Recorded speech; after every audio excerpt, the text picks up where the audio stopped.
All right, hello and welcome into Domino's Gymnasium inside Springboro, Ohio, or in Springboro High School for tonight's MVCC Junior Varsity game of the week. It'll be the Miamisburg Vikings all in white, or all in blue, taking on the Springboro Panthers all in white.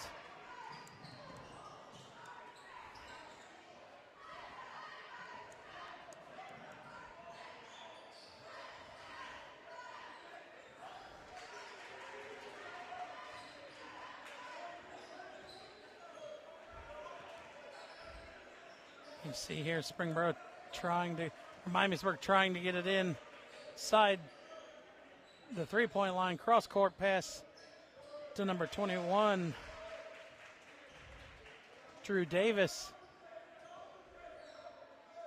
Now you have it CA back up top to number 4, Andrew Boyer. That is going to be a foul underneath. Foul on number 21, Drew Davis.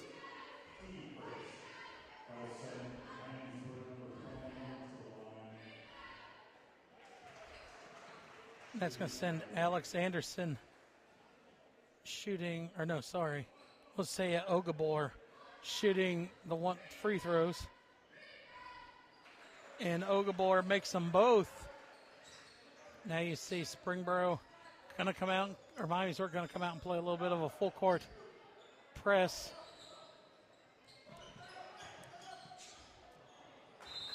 Ball thrown out of bounds. And a timeout called by Springboro.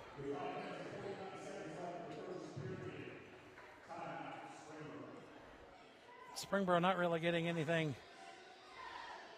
going so far offensively, not been able to really get the ball up court. 2 turnovers so far for the Panthers in just over a minute and a half played.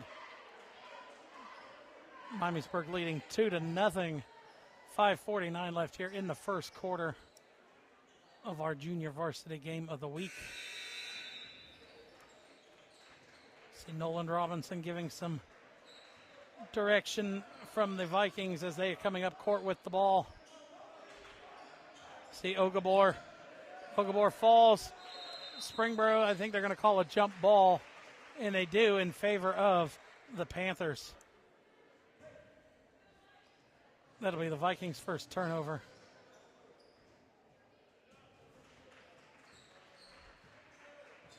Now you're going to see number 1, Braden Wilhite, bringing it up the court.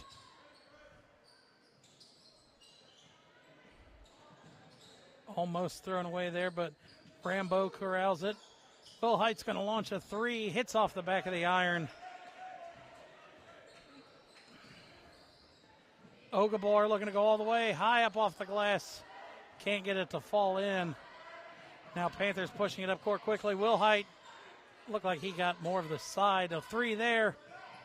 No good by Rambo.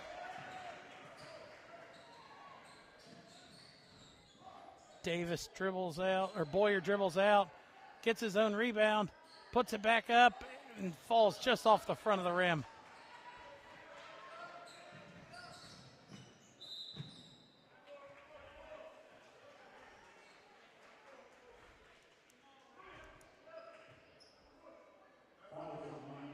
Foul is on number 11, Evan Pettit.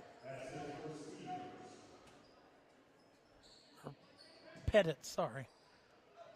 Long inbound pass to Rambo.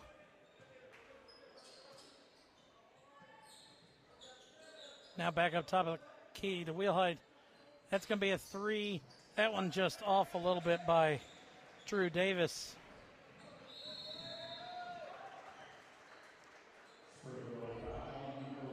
And that one's going to be on Wilhite. His first, team second. Just a little bit too much contact between the both of them going up court. Now you see Boyer bringing it up, gives it to Agabor. Baseline drive, pull-up shot, no good there. but the rebound and the putback for number 10.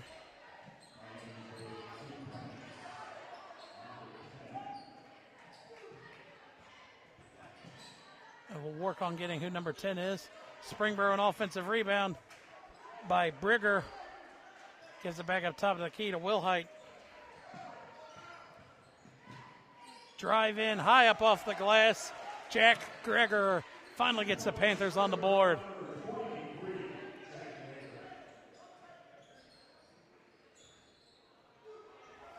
Turnover there by the Vikings. Springboro has the numbers, and they're going to dribble out. Cross-court pass. Brigger's going to launch a three, and he finds the bottom of the net to give the Panthers their first lead of the game. They lead 5-4 with 3:20 left here in the first quarter. Ogbabor kicks it back over to Boyer. Boyer trying to drive in. Excellent defense there by Brigger. That ball out of bounds, going to go to the Panthers. This will be the first time going up court that Springboro will have the lead.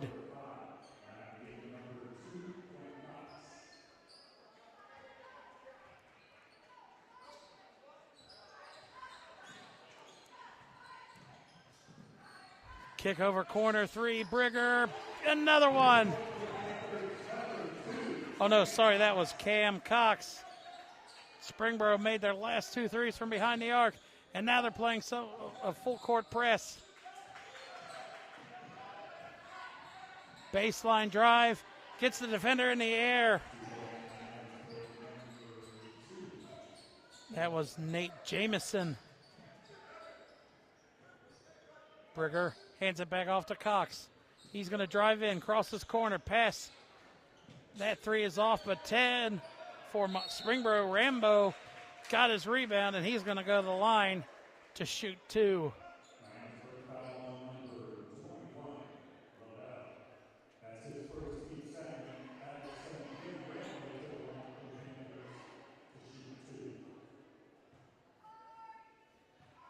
Foul was on number 21, Ty Lavelle.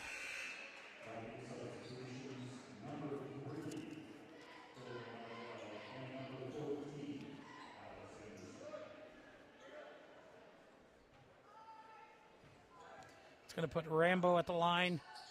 Rambo makes 1 of 2. Hits the second half of them and gives the Panthers a 2-point lead now. Splits 2 defenders, just a little bit too much. Offensive rebound, though, for Weedle. And that ties the game up at 8 with just under 2 minutes left here in the first. Kick out. Wilhite's going to launch a 3. Just hit off the front of the iron. Rebound for the Vikings. Weedle, and then a turnover. Rambo gets the floater to fall. And Rambo is on the floor holding his ankle. See Rambo on the floor. Might have come down wrong on his ankle. Maybe see if we can see a replay of that last basket he made.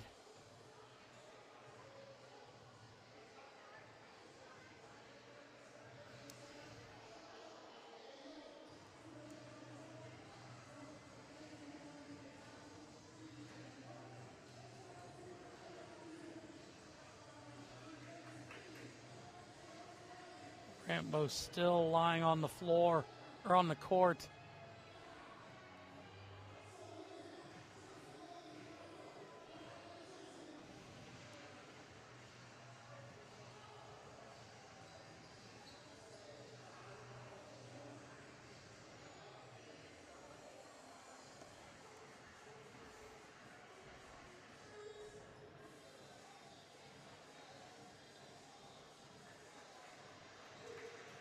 There you see Rambo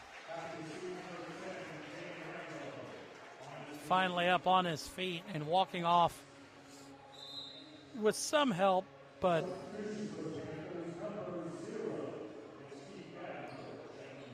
He's going to walk to the end of the bench, and he might actually walk into the locker room. No, he's going to stay on the court, and Miamisburg gets the ball back, trailing again by 2. Almost a turnover there for the Vikings. Springboro firing for a trap. Out of bounds, the throw went. Miamisburg tried to throw it off of a Panther and just didn't get it. So that'll be the 5th turnover for the Vikings. Springboro looking to add to this score with 1:25 left here in the first quarter. Wilhite feeds it down low to Davenport. Davenport spin, or no, that's not Davenport. That is Matt Meek with a turnaround jumper after it gets the defender in the air. Agbabor kicks it over in the corner. Back up top now, Agbabor has it.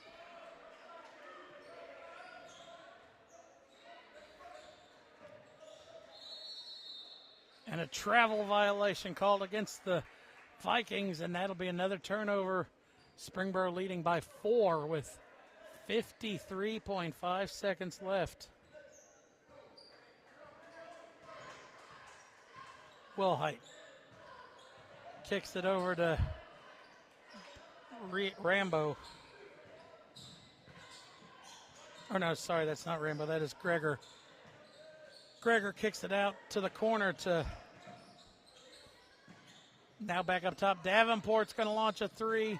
He can't get it to fall out of bounds. Going to stay, or going to actually go to the Vikings. Sorry.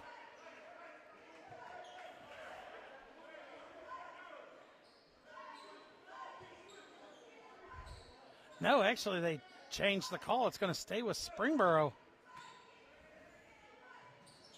Inbound pass goes to Meek. Meek gives it to Gregor with 18 seconds left. Wilhite pushed out to about half court. Wilhite drive in, hook up off the glass. Nobody's fouled with 9.5 seconds left.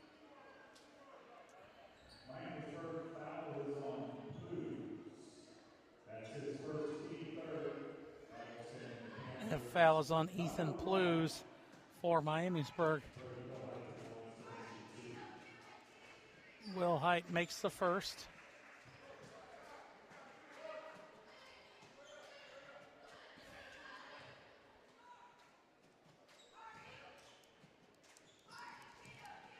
Wilhite goes 2 for 2 from the line.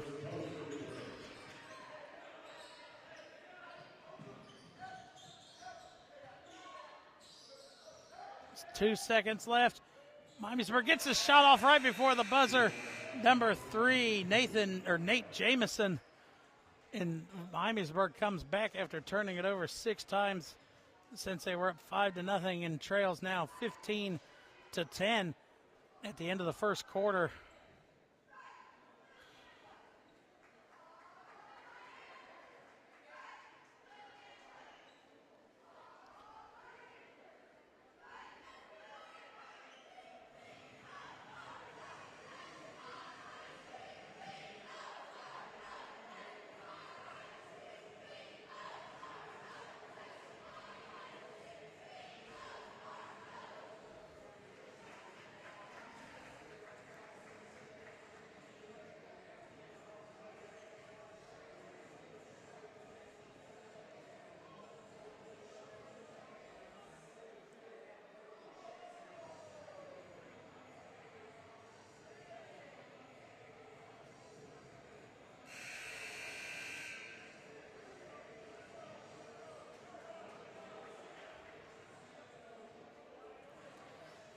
As we get ready to start the second quarter, our MVCC Junior Varsity Game of the Week, presented by Minutemen Press of Kettering.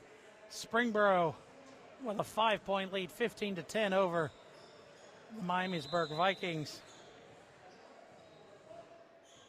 It'll be Viking ball to start the second quarter. Shot is up and no good. Offensive rebound. And they're going to call a jump ball. It's going to stay with Miamisburg.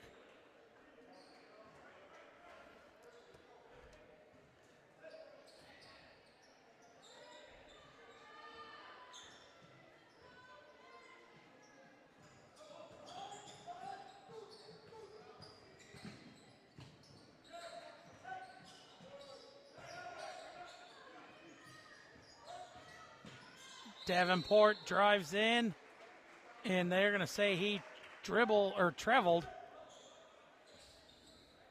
It's going to be the Panthers' first turnover of this second quarter. You see Springboro going to kind of stay in that full court press. Springboro gets another steal.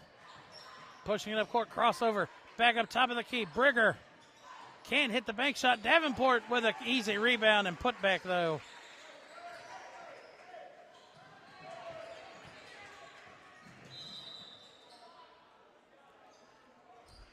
Now a foul.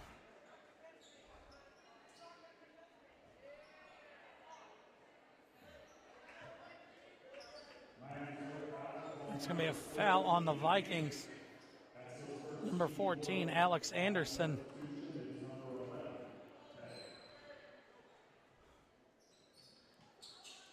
Inbound. And Meek makes that inbounds pass look easy for the Panthers as they extend their lead up to 9. And a travel called there on number 4, Andrew Boyer. And Miamisburg just starting to come apart here to start this second quarter.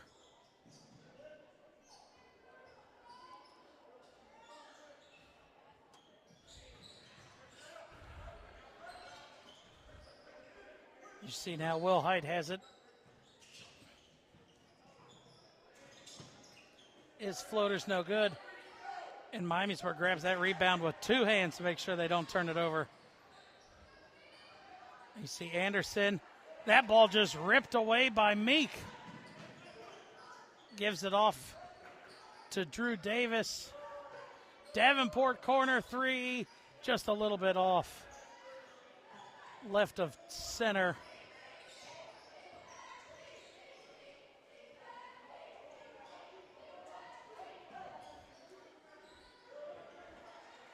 Ball out of bounds. Going to stay with Miamisburg. Springboro still a 9-point lead. 5 minutes left here in the first half. Ball inbound, barely kept alive from the Vikings. Turnaround shot is up and good for Ethan Pettit. And that is Miamisburg's first bucket of this quarter. That 3 is no good by Drew Davis.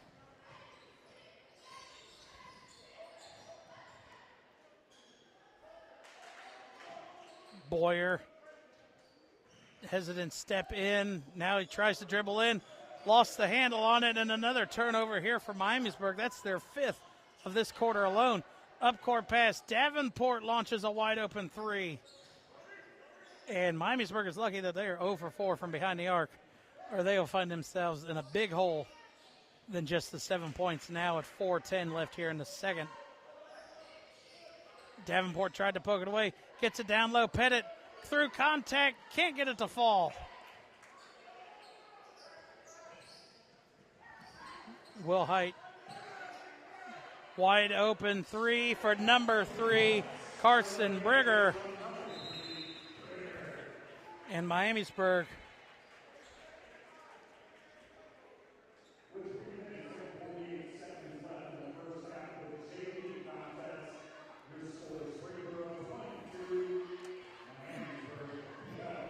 .348 left here. Miamisburg calls their second timeout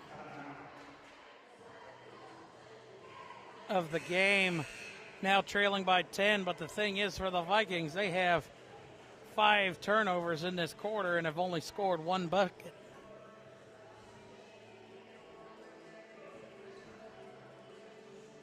And coming back out of that was a 30-second timeout by the Panthers.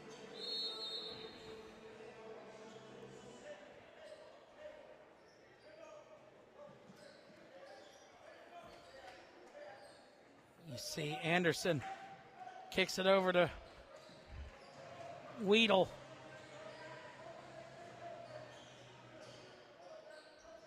Weedle gives it back down low.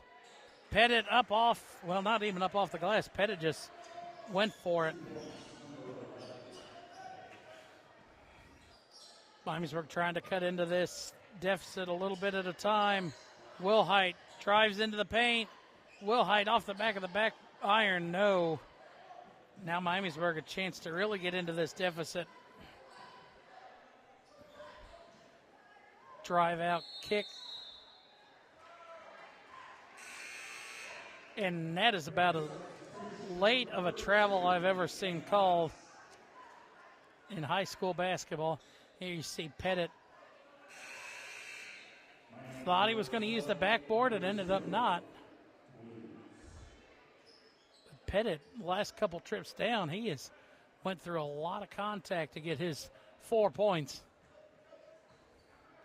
We're going to see come up the court with Wilhite. Wilhite feeds it down low to Meek. Meek kicks it back out top of the key. What a backdoor cut here for Brigger. And that is, that's Jack Greger from Carson Brigger. And I mean, if you get a backdoor work like that in a JV game, your coaching staff for the varsity level is running a lot of practice with you. Because that is about as perfect as you can get on a backdoor cut. And we'll take a look at that replay when we get a chance.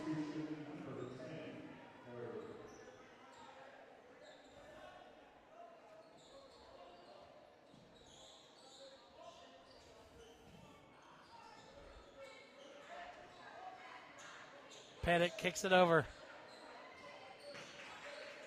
Top of the key. Boyer going to launch a three. His is no good. Out of bounds. It's going to stay with Miamisburg.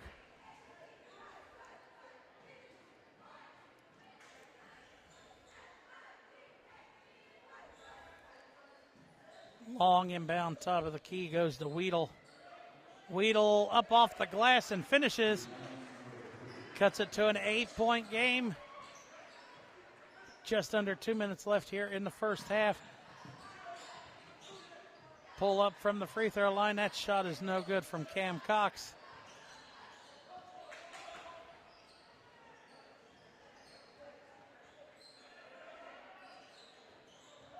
You see Weedle gives it over to Pettit. Back to Weedle. Trying to find it down low. There's a three attempt. That's no good. And that is going to go out of bounds off of Miamisburg.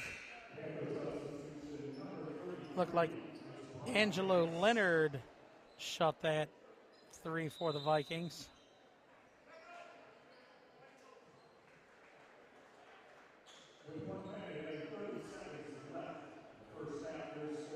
And then you see it. Take a look at that replay of that nice backdoor cut and feed. It works perfectly. You get them all to spread out. And you saw Greger, as soon as his man went to step up, he cuts in behind the rest of the Vikings defense and gets an easy layup from the free throw line. 30-second timeout here called by the Panthers with a minute and a half left. And with an 8-point lead and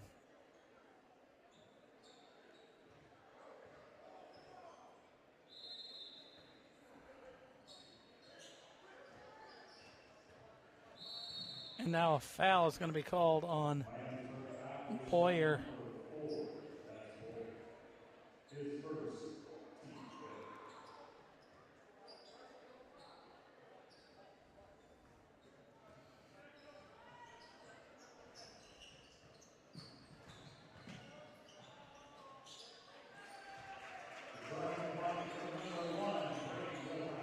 Wilhite with another basket there for the Panthers. Puts it back to a 10-point lead. Pettit up off the glass. Pettit has the last 6 points for the Vikings. Under a minute left here in the first half. Wilhite kicks it back out to Cox. Cox spins, moves, fakes the handoff, spins into the paint, and another easy bucket for the Panthers.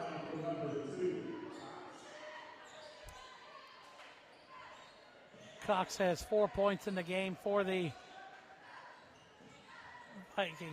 Panthers. Wilhite now trying to push it back up court. 30 seconds left. And that layup no good by Brigger.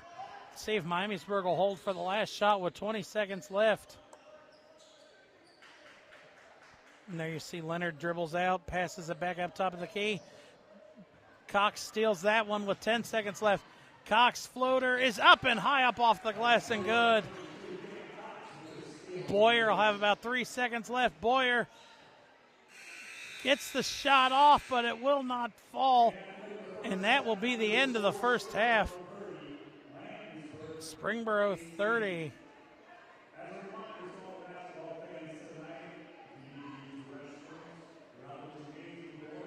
And that is how the first half will end. Springboro leading 30-18 over Miamisburg.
We get ready to start our second half of the junior varsity game of the week.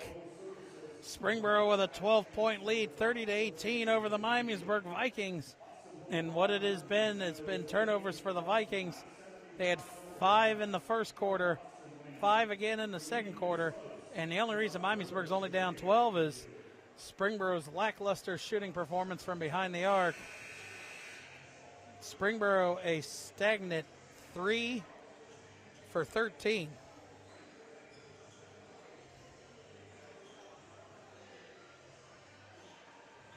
It'll be Miamisburg ball to start the second half.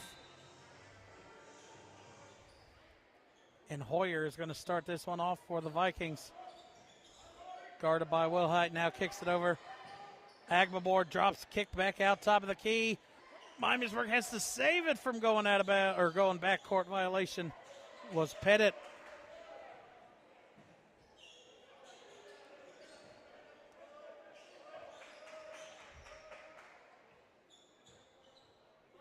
And as you take a look there at the Miamisburg bench, Miamisburg only working with 2 other players on the bench.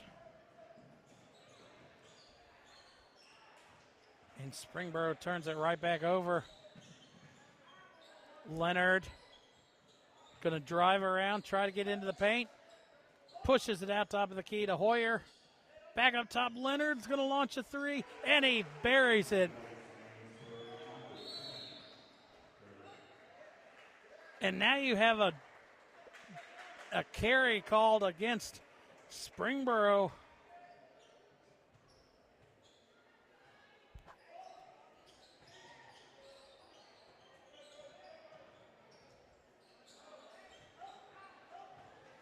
Agbabor drives in. Shot's no good. Out of bounds. Going to stay, or no, going to go to the Vikings, or go back to the Panthers.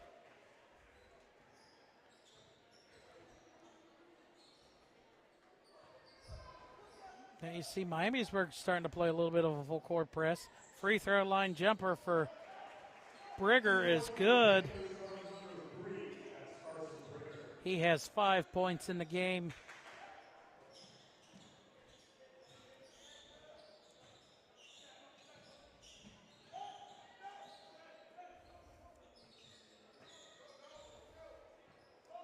Agbabor drives, kicks back up top of the key. Agbabor going to launch the 3 off the back of the iron. Loose ball.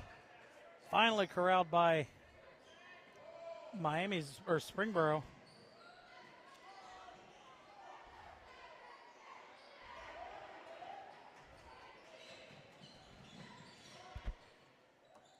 Agbabor corrals the loose ball, puts it back up, gets it back under 10 as Miamisburg trying to chip away at this lead that the Panthers have.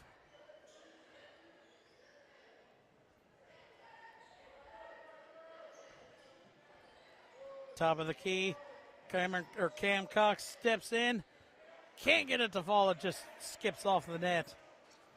Now Miamisburg to even draw closer. Agbabor gets the defender to stop and can't hit the 14-footer.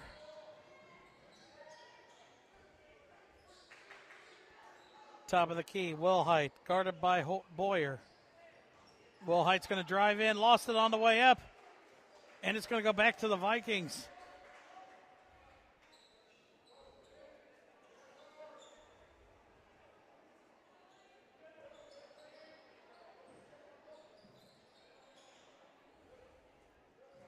Agbabor drives down low, gives it to Pettit. Pettit shot it up off the thing, and count the bucket, and Pettit's going to go to the line for an and one. You see, nice composure here by Pettit. Goes up, and it hits right up off the underneath of the rim. Turn around, and Cox smacked him right in the face. And it's going to be a timeout called by the Panthers as their lead was once 12, cut down to 7, and potentially 6 after the free throw coming from Miamisburg after this timeout. Let's see the Miamisburg cheerleader do backflips 3/4 of the way up the court.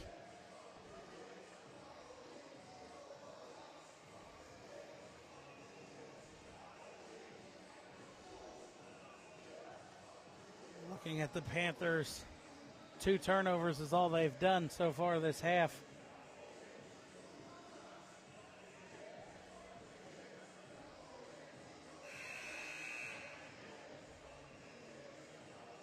Will be free throws coming for Evan Pettit.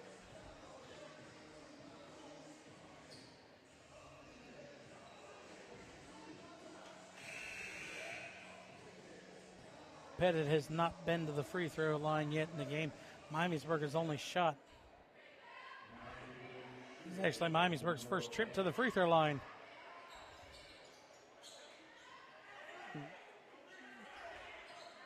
Leonard trying to get every inch of his body up on Cam Cox as he tried to get that loose ball.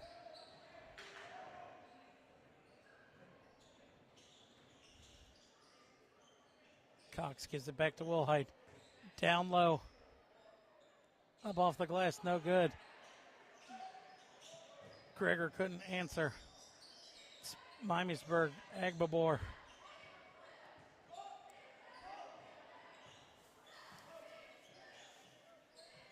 Up top of the key to Leonard. Leonard's going to fake the handoff and drive in for a bucket up off the glass. And you see the Miamisburg bench, they're only working with 3 bench players.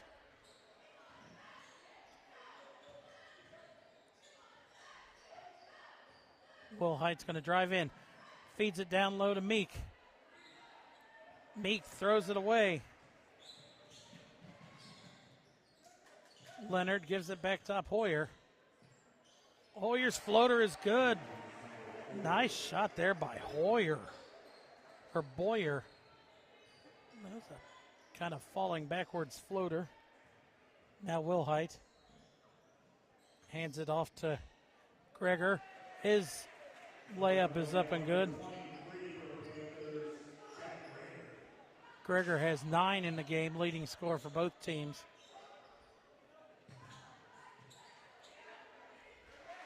And number 0, Ethan Plews, has his second bucket of the game. Cuts it to a 3-point lead. Wilhite's turnaround shot, no good. Miamisburg could tie the game on this possession.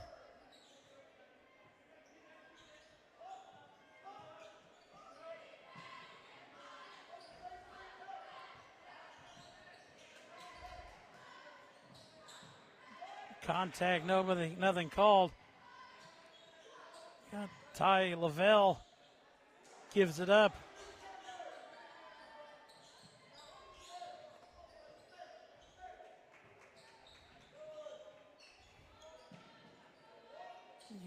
Pettit gives it down.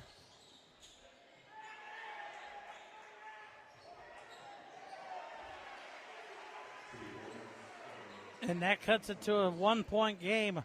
Miamisburg has slowly crawled back into this one. 15-4, they've outscored Springboro in this half, or in this quarter.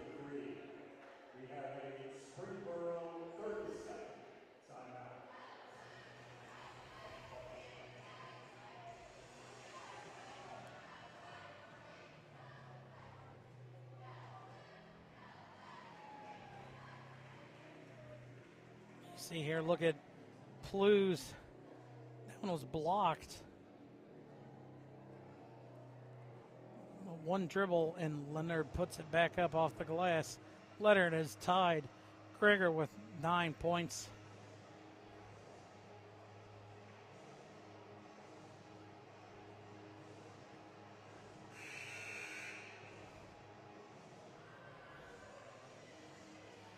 .113 left here in the third quarter. Springboro's 12-point halftime lead has been cut to 1.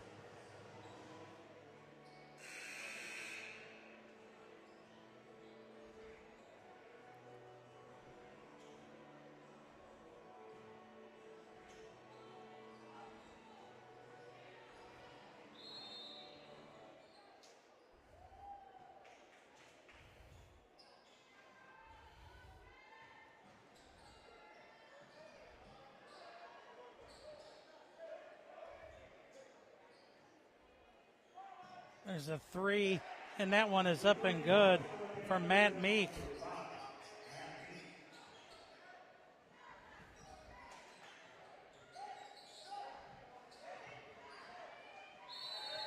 And that's a foul down low, and that's going to send Blues to the line. Free throw foul number 21, Drew Davis. That'll send Miamisburg player 0. Foul is on Drew Davis, his second.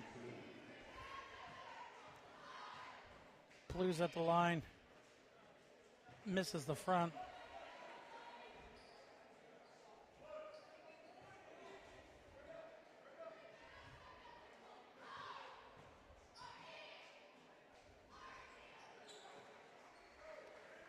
Makes the second one. Cuts it back to a 3-point lead. Almost an over and back. Meek stops. Let's see if Springboro's going to try and hold it for the last shot.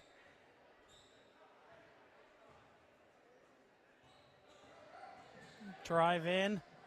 Up off the glass is good for Carson Brigger. Brigger has 7 in the game. 13 seconds left. Agbabor, step back three, no good. And you can count the bucket, as that was going to be send Leonard to the line. That foul is on Gregor.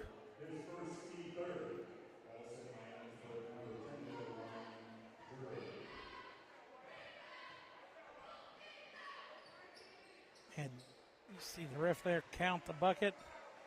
Completes the 3-point play. And that one wouldn't have counted anyway. He didn't get the shot off. But how about that? Springboro outscored 19-9 that quarter to cut it to a 2-point lead for the Panthers.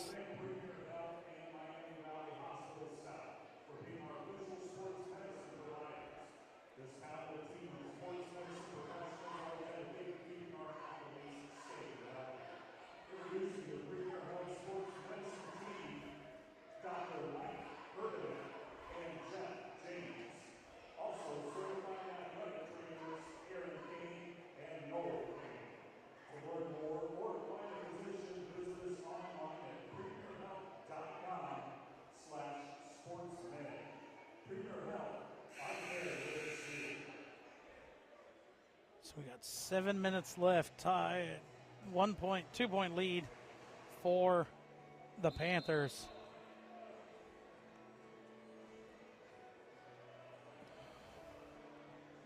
It'll be Springboro ball to start.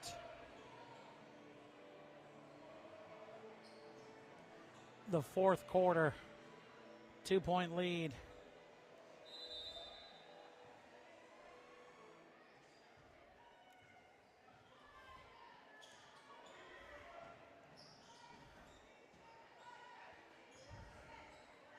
Brigger gives it over to, or Brigger gets it from Gregor. Davenport's three. Davenport unlucky so far.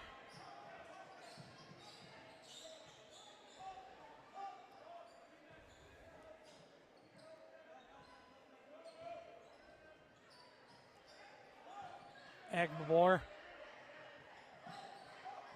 Back up top of the key, three. And what a bank there by Alex Anderson, as that gives the Vikings their first lead since it was 5-2 in the first quarter.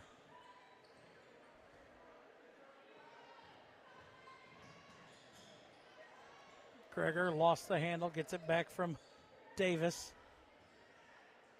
No look pass to Davenport. Davenport turns around, gets the floater.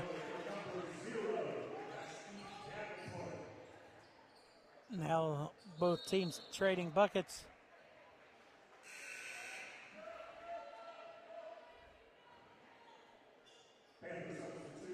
Watch this bank three. Above the top of the box on the back of the scoreboard. And no look pass there. Brigger honing in on his inner Mahomes with a no look pass.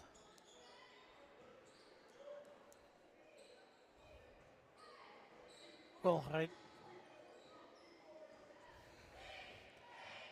Brigger drives in. Brigger fouled, and he's going to go to the line to complete the and one.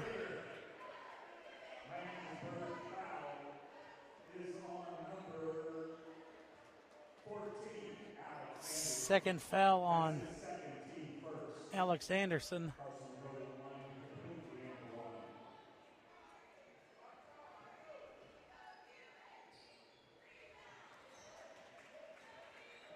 Brigger hits the three-point play, puts the Panthers back up 4.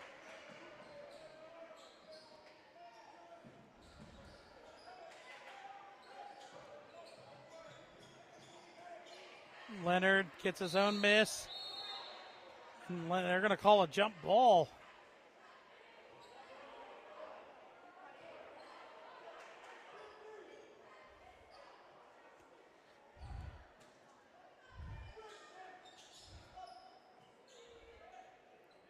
Long inbound pass to Agbabor, and it's saved by Wilhite. Saved it.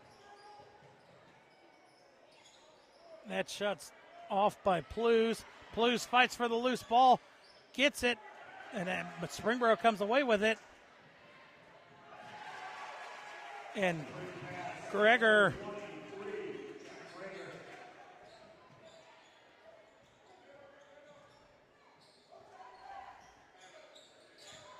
Plews lost it again, going to the ground, and they're going to call another jump ball.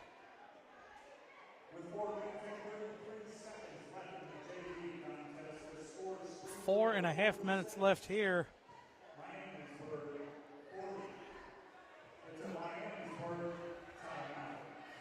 30-second timeout called by the Vikings. They have 3 timeouts remaining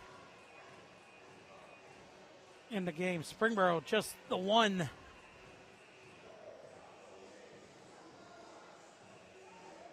As Springboro's coach Devin Hartman used 3 timeouts in that run by the Vikings in the third quarter to get it to a 2-point lead for the Panthers, and then Miamisburg ended up taking a lead.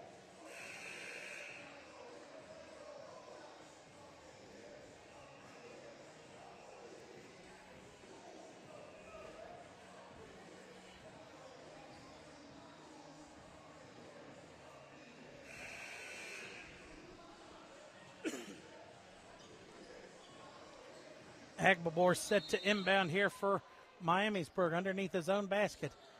Inbound pass goes to Jensen. Miamisburg trailing by 6. Leonard going to drive in. Leonard muscles through, kicks it back up to Agbabor.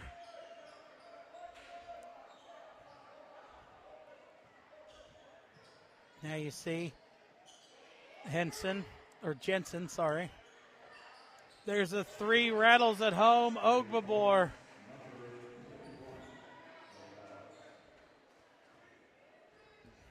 Cuts the lead in half as we're just under 4 minutes left.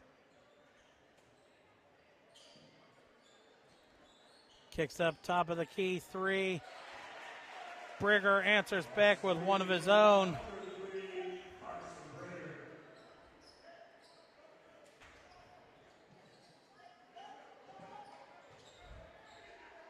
Pushes it back to a 6-point lead. Blues kicks it over. Back up top to Jensen.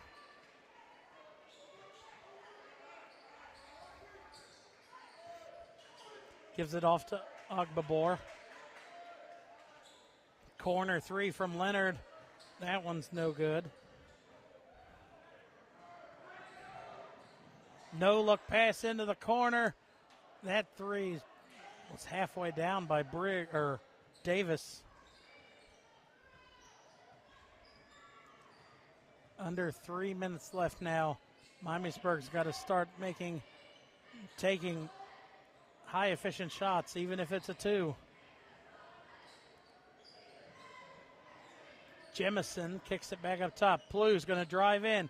Plu's turnaround shot, left it short, and I'm surprised they did not call that a jump ball. 2.5 minutes left, 6-point lead for the Panthers as Wilhite takes his time bringing it up court.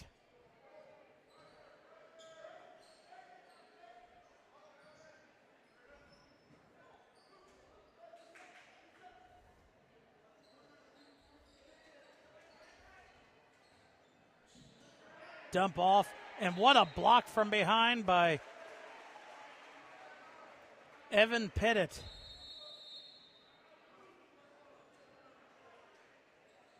Watch here, nice dump off here.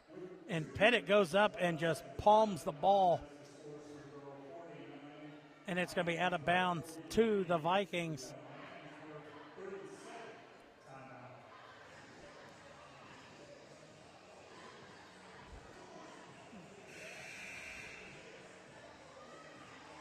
Another Viking cheerleader going 3/4 of the court.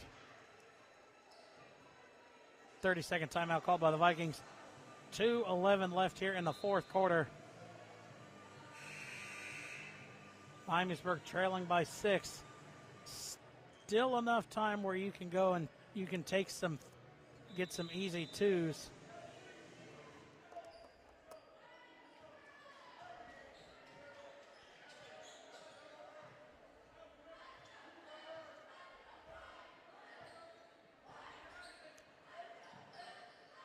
Plews kicks it over. Cross court, saves it from going out of bounds. Pettit hits a 3 in the corner.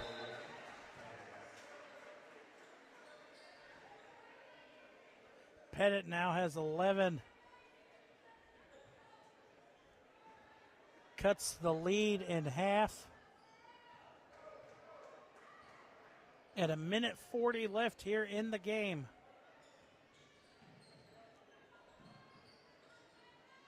Brigger passes off to Greger. Ogbabor went for the steal, kicks out. Brigger 3, short. Brigger gets his own rebound. And they're going to call a foul. It's only Miamisburg's second foul.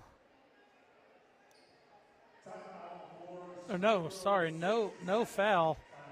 Just look at that save by Jemison. I mean, we'll take another look because we got a full timeout. But look, when we come back in to look at this replay again, look at the extension in the stretch. Jamison there. All momentum taking him out of bounds.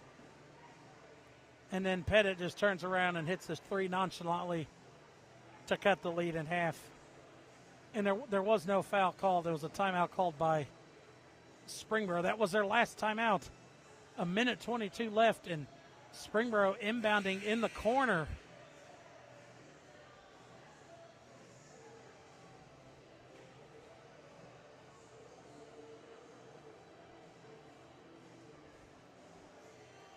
And you want to talk about fouls. 3 for the Panthers and only 1 for the Vikings.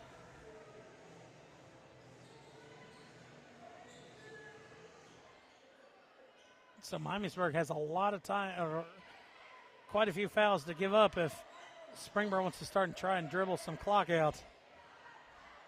You see Miamisburg trying to double team anybody who gets the ball. Wilhite kicks it out, and Miamisburg might start fouling here.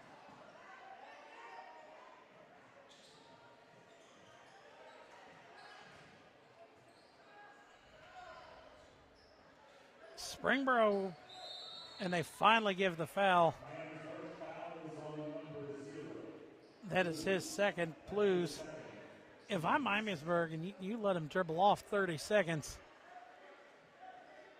if you were going to do that, you should have went a whole lot sooner.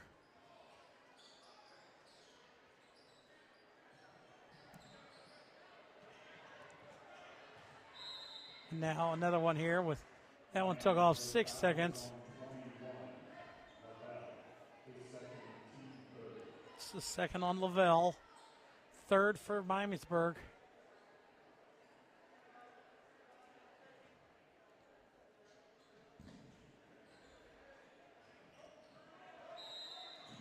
Miamisburg almost got the steal, but Lavelle will be tagged. Was his third, team's fourth. That's his third, team fourth. That one only took 4.1 off the clock.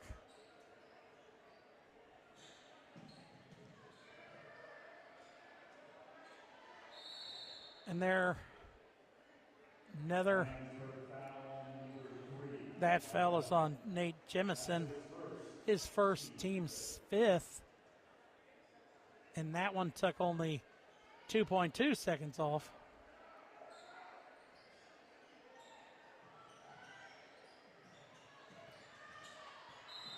And almost an over and back, but they're going to call the foul on number 10. Leonard, that's his first. 34.5 seconds left. Miamisburg's going to take a timeout. That leaves them with one. And the next foul from Miamisburg will put Springboro at the line shooting the 1-and-1. So maybe if you're Miamisburg, you try and draw up a defensive stand here.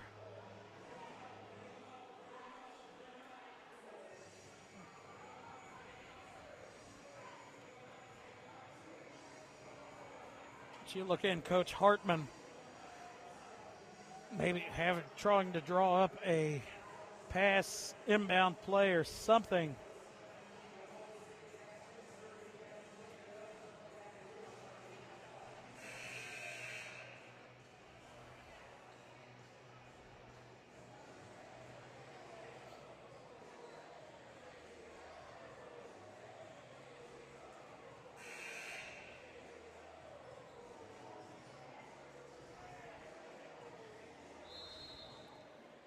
.5 seconds left. Now you see Miamisburg playing a little bit better of a inbounding. And now that's going to be the seventh team foul. That's the second on Leonard, his team's seventh. And that's going to put the Panthers at the line, shooting the 1-and-1.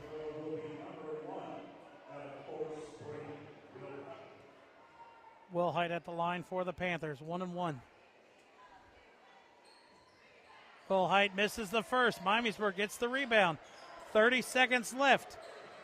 Blues hit the last one, and Pettit the one before that if you're looking at somebody to take the three. Top of the key, Jemison. Ogbabor has hit a couple himself. Pettit calling for it. Miamisburg turns it over, and going to be deflected out of bounds. Stay with the Panthers, and Miamisburg only had 2 turnovers the second quarter, none to that point, and none bigger than that one. 11.1 seconds left.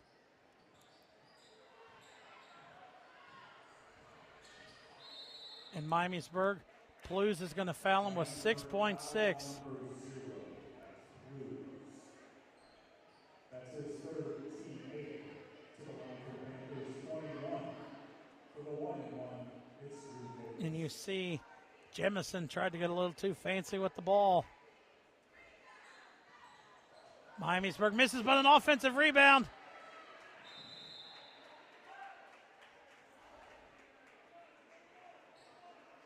Miamisburg foul number 21. That'll be Lavelle's fourth. Still a 1-and-1. One here would ultimately do it. Springboro misses, out of bounds. It's going to be Miamisburg's ball. 0.3 of a second left. And this one is going to be a hard one for Miamisburg. It's going to be a catch, tip, heave. Miamisburg got a look at a three from Breger, but couldn't get anywhere near it. And what a way to start off the night. Miamisburg tries to come back, gets close, but Springboro holds on and wins 49-46 in the junior varsity game of the week. We'll be back for the varsity action after a short break.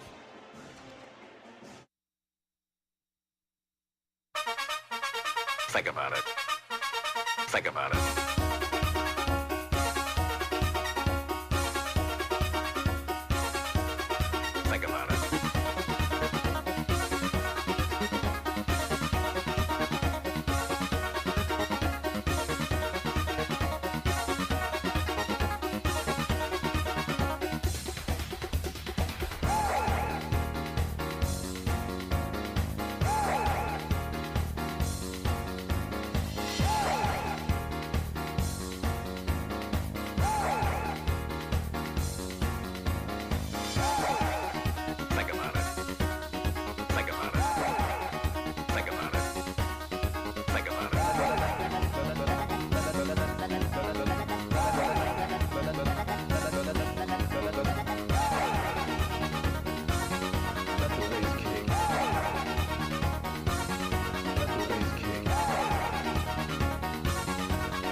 place kick.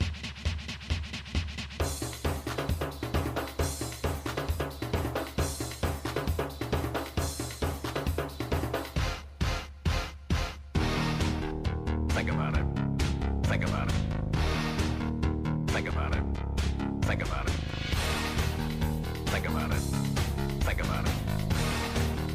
Think about it. Think about it.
Think about it.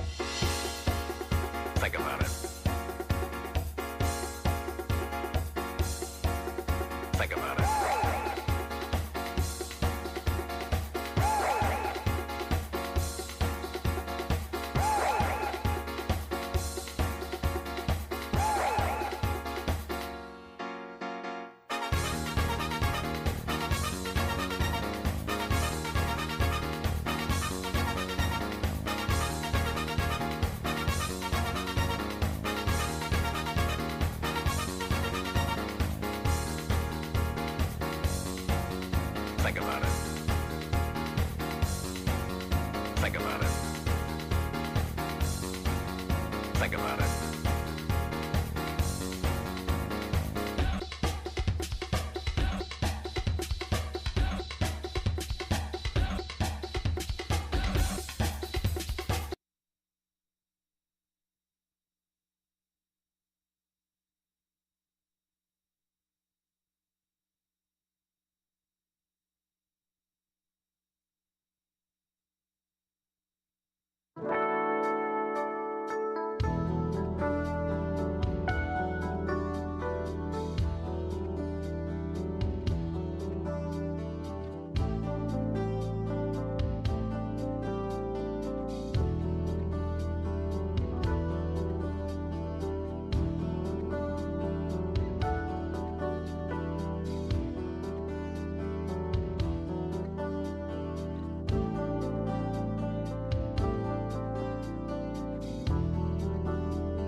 Think about it.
You got 2, 13, 24, 25, and 54.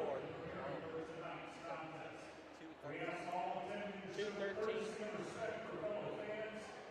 24, 25, and 54. And of course, your team and opponent. And as important today as ever, please respect the game. The officials assigned this game have extensive requirements set forth by the Ohio High School Athletic Association and have been assigned based upon the process approved by the OHSAA Board of Directors. The officials for this game are Kevin Ford, Lionel Awkward, and Charles Braz.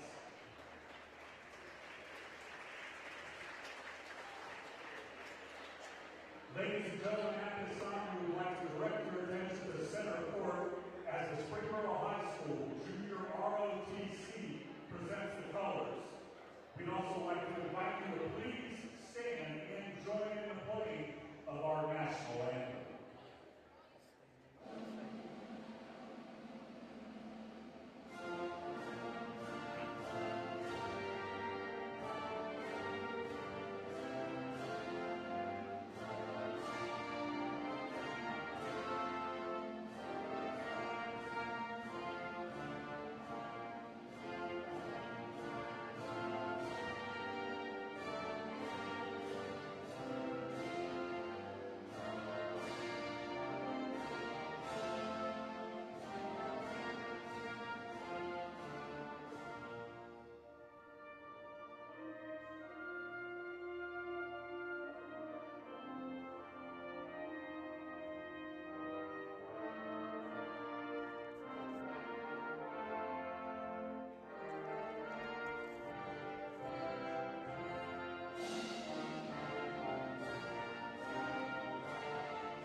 All right, welcome back into Domino's Gymnasium as we're going through, or the PA guys going through the starting lineups for both schools.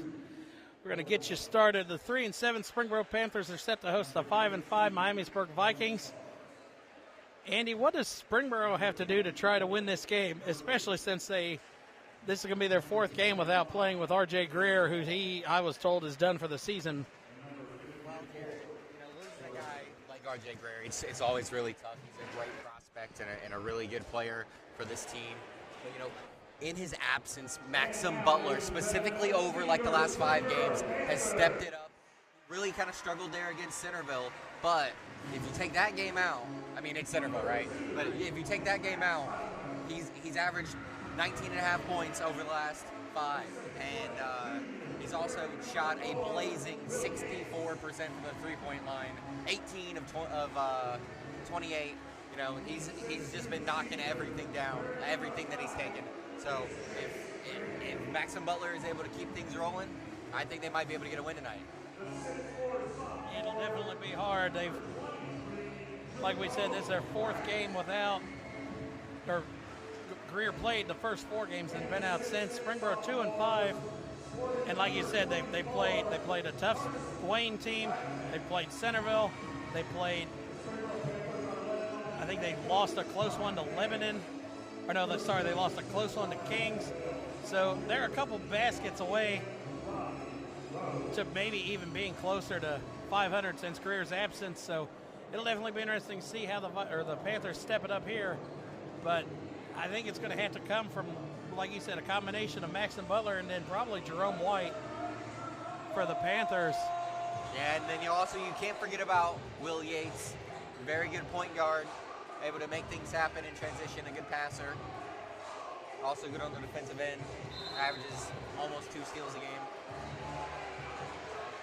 And there is your opening tip-off. It's going to be controlled by Springboro. And kind of interesting, I mean, when we were here earlier this year for the Fairmont game, Jaden Brown started in that one, and he hit quite a few threes in that game. Kind of surprised he's not on the starting 5 for this one. Yeah, that is an interesting development that we'll have to watch. First one, foul on Gavin Morningstar for the Vikings. See, it's relatively packed house here for the Panthers. And there's a 3 from Maxim Butler. And he's just picked up right where he left off in his last couple games. You know, I said he struggled against Centerville, but he was still 2 of 4 from 3 in that game. So, I mean, he just didn't get many opportunities. And you don't get much against Centerville. That is for sure.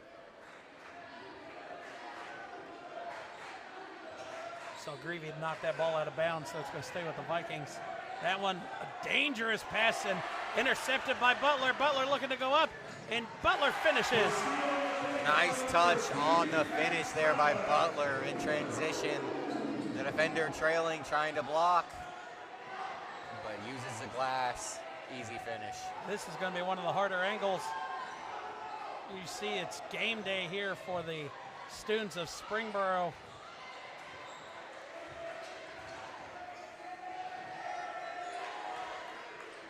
You see here, Kaiser Cornwell kicks it over in the corner to Ball.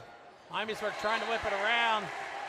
And Miamisburg back-to-back possessions, back-to-back turnovers to start this game. Andrew Horner tried to feed it down low inside. The pass was a little too high.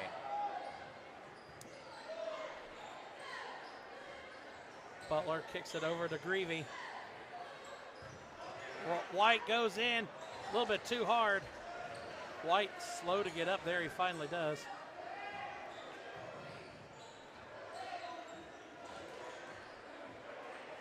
And I kind of have a feeling if Springboro would have scored on that possession, that might have been a quick timeout by the Tim Freeze and the Vikings.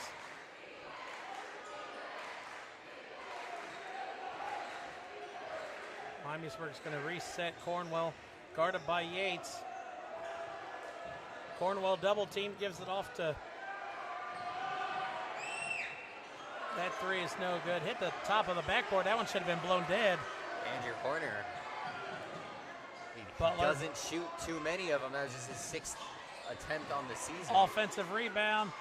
Gutman can't, or no, that was Gutman. Miamisburg comes away with the loose ball.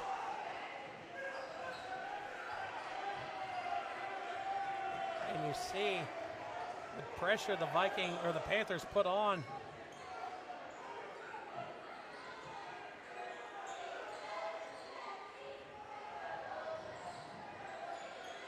Just inside the arc there. Shot no good by Morningstar. Yates pushing it up court. Passes off to Greavy. Greavy from 3. Offensive rebound, Butler, and he's going to be fouled. You know, Greavy wasn't able to knock that down, but that was a great play right there in transition by Will Yates. He finds his teammate, hits him. You know, he's in rhythm, steps and then into look it. At Butler just sitting out here on the corner and just comes in and crashes the boards. And that's what coaches preach all the time. You know, you got to play with energy. You said it a minute ago on the other end. The intensity that Borough is playing with right now. They're just a step ahead of the Vikings. Miamisburg still unable to find a basket here early, and I think he stepped out of bounds. No, a timeout called by the Vikings. So Coach Freeze not liking what he's seeing in the early going. 4:40 seconds left here in the first quarter, and Miamisburg unable to find a bucket. 3 turnovers and 2 missed shots, and I don't know. I mean, this defense has definitely stepped up for Springboro here. I mean, this is a bigger rival for them in GWalk than a Centerville or a Wayne. I mean, we see how both these 2 schools go at it when they're on the football field, and the student sections will definitely make up for the lack of hitting. But so far, Miamisburg's left quiet and scoreless. Yeah, and you talk about the students. There's quite a few students here. You know, I know. If you look at it, it's a lot more Miamisburg than our student last trip section out here. goes up further than what Springboro's would, and they are just all sitting down, quiet. Miamisburg giving them nothing to cheer about yet, and Cornwell's looking to maybe change that after the Vikings' 30-second timeout. There's a three, and that one is up and good for Gutman. Or no, sorry, that was Ball. Looking at the wrong 25. Butler answers back with one of his own. Butler with the catch and shoot. Maxim Butler, 20 for 30 over the last 6 games from 3. Just absolutely insane. That one up and good for Andrew Horner. Nice job, Horner able to get that bucket. But look at this. Yates pushes it up court quickly. Butler, no, sorry, that was White, gets it back. And Cornwell leaves them open for just a second. And, I mean, we saw what Ray Allen did when he had just a little bit of separation. And you cannot give a guy like Maxim Butler any sort of room. And not like you said, he's only missed 10 out of his last 33 attempts. And don't give him anything. White, count the bucket, and he's going to go to the line. And I'll tell you what, right now, you wouldn't know if you walked into this gym right now that Springboro is a team that's been struggling this season. They're playing extremely well right now, getting anything they want. That foul is on Andrew Horner for the Vikings.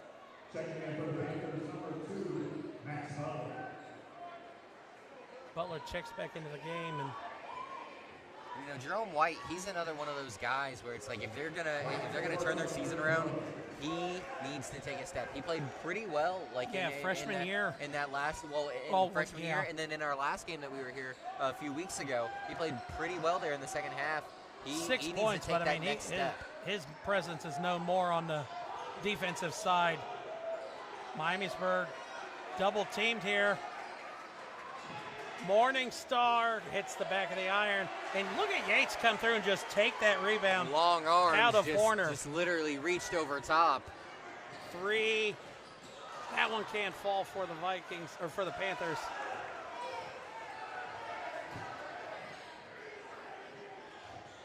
Horner drops the shoulder, and that's an offensive foul. And good job there. That was Carson Gutman there standing his ground in legal guarding position the whole time. And that last dribble and the shoulder, it's going to get you the call almost every time. Got to have a little bit more finesse if you're the big man. 4th turnover for the Vikings. Yates stops, dribbles, tries to go for the scoop shot, and that's going to be a foul, I think, on number 24, Carson Gutman, for the Panthers. Well, Jan Yates, his shot is not always the most consistent thing, but he always plays with a lot of effort, a lot of hustle. Said earlier, he's a really good defender. And you see, he's pushing the guy he's defending all the way out to the half-court line. Almost got Cornwell to step on the line. Murphy passes over in the corner. I think that was a cleaner pass. Cornwell shooting at 3.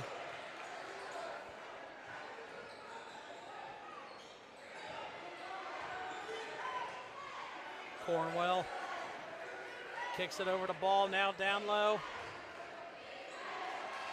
Anderson lost it. Loose ball. And now a jump ball. Springboro barely had a hand on that one to get a jump ball called. Let's take a look at this.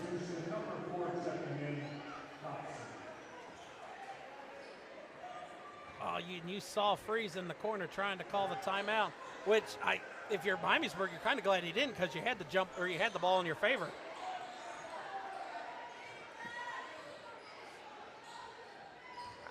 Anderson lost it on the way up, gets it back though. Somehow gets it off. I think that was Murphy. Quick shot there by Murphy, but unable to capitalize. Now in transition, coming back the other way. Butler hands off. I believe that's Brown. And then turns it over. loses his footing. That was only the Panthers' second turnover. And the way Springboro started out kind of fizzled out here late in this first quarter. You know, you're not always going to get the shots to fall, but they're still playing with that same energy. So I still like the way that they're playing. Yates is almost riding Cornwell up the court. No separation between the two. And that one thrown away. And you can just see the hustle and the commitment right there on defense. Forcing the bad pass. And look, I mean, Springboro, and this is a testament to Coach Brian Bales. In his time at Franklin, he was always moving and double teaming anybody off of a screen or a pass on the defensive side. Out of bounds, that's going to stay with Springboro. And, I mean, we all know what he did when he had Luke Kennard. Went to 4 straight sectional championships, four straight district titles.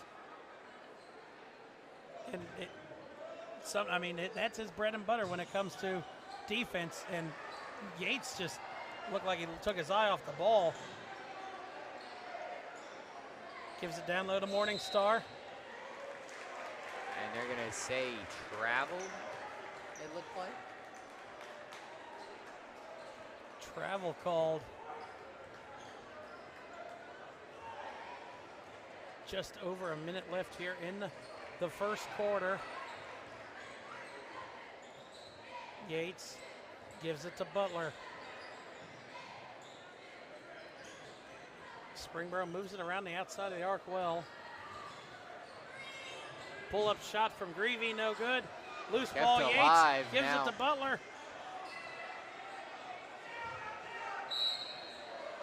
And that's a foul called underneath.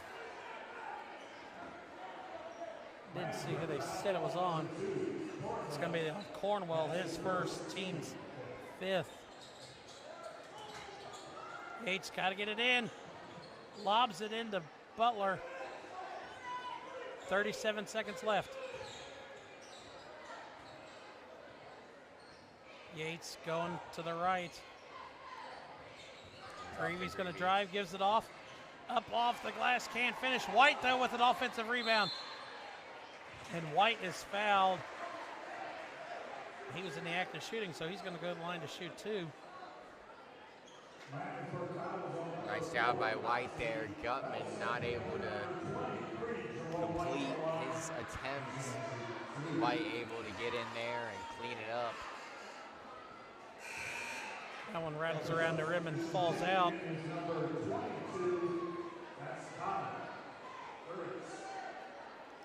Connor Ferrix checks into the game for the Panthers.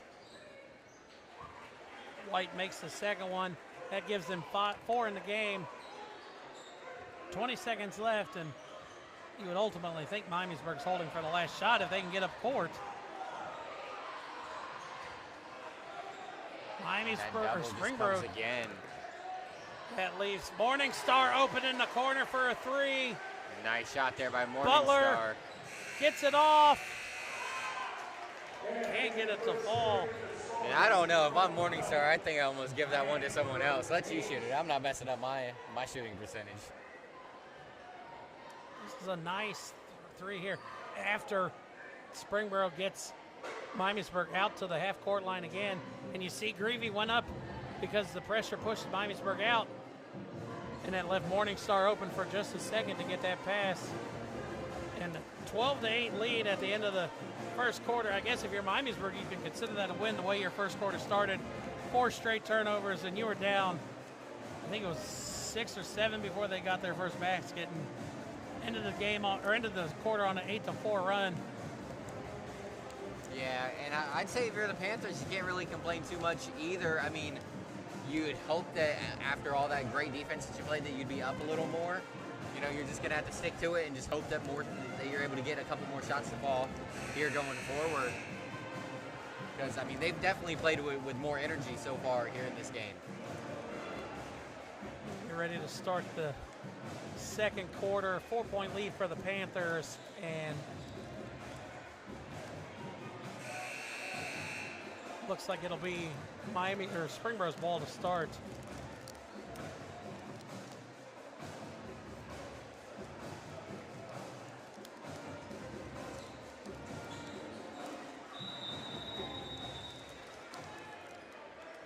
Looks like Miami or Springboro's going to stay with the same starting 5 out there. It looks like.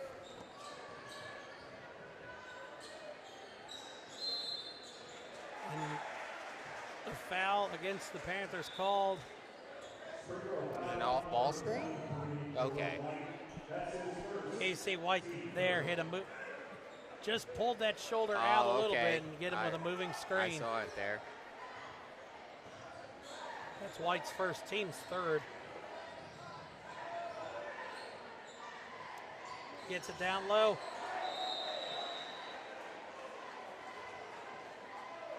If the refs are going to talk about I it. think, let's take a look at this, but I think this is a kick ball against Springboro, and it's going to stay with Miamisburg.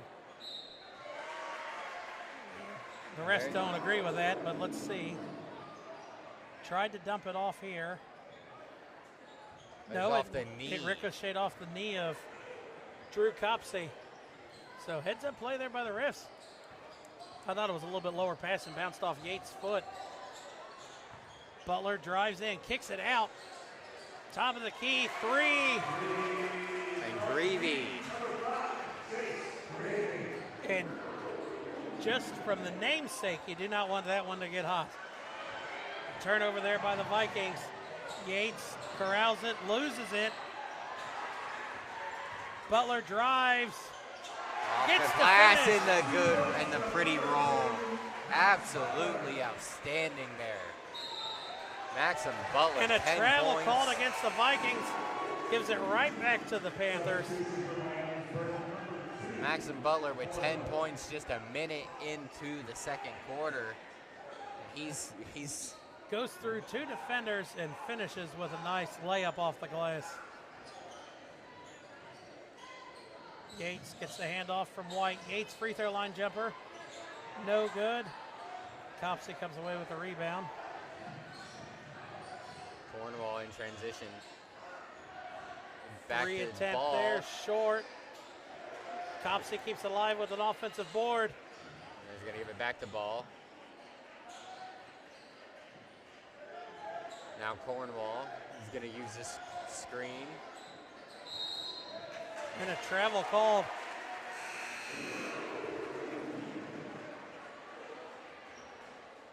And you Kinda see hard to see Miamisburg, from my angle. Springboro just comes Yeah, away. he just did a He little hop shuffled, step yeah. right there. Great call there by the ref.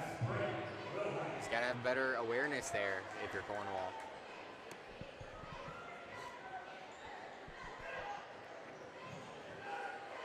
Greavy gets the inbounds pass.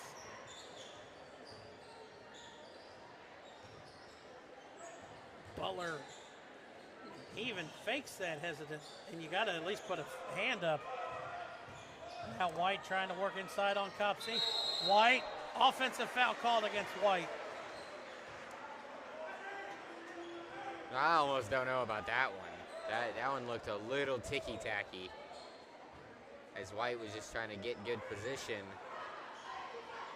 And I don't think he used any excessive force or anything. No, I was looking, the back ref called a travel on White. Okay. I was looking to see the scoreboard change for a foul, and it wasn't. Nice shot there by Cornwell, his first bucket of the game. Mid-range jumper, able to get that one to fall. Butler drives in. Butler tried to pass it behind his back. There's a nice pass, but not quite able to thread the needle. Cornwell can't finish that circus shot. Now Greavy, he looks like he was getting ready to launch that one down court. Full height. Passes out to White. Will Height. That pass got tipped. 3 from Morningstar. Just a little bit too strong off the back iron. Maxim Butler goes cross court to Greavy in transition. Greavy thought about the pass, hits the bank. Nice layup high off the glass. Greavy has 5 in the game now. And just what? I thought Greavy was going to pass it over here to Butler. kind of got, let's see, that's Anderson and Copsey to kind of stop and just gives them that little advantage. And I kind of agree. I was looking.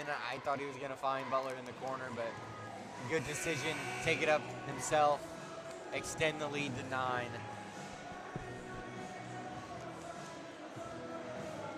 Coach Bale's team looks really, really not good right now.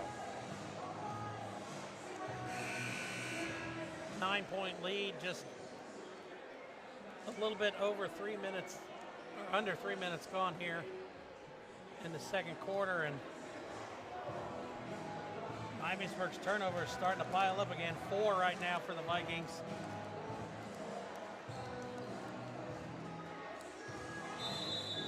Is that 10 total in the game? 11 so Wow. far for the Vikings. And it all comes because of that pressure by the Panthers. Copsey tried to finish, and it's going to stay with Miamisburg, but I kind of think they missed a reach in there on Mason Henry.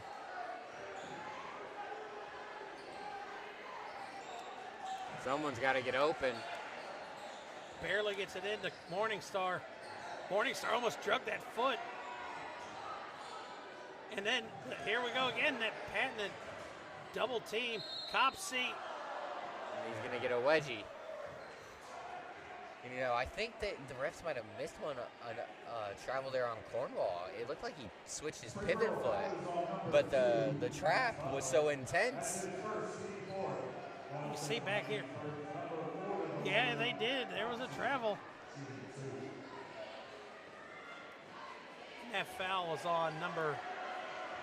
They gave that foul on Butler, and Butler wasn't anywhere near that play. Substitution number 23, Dunaway.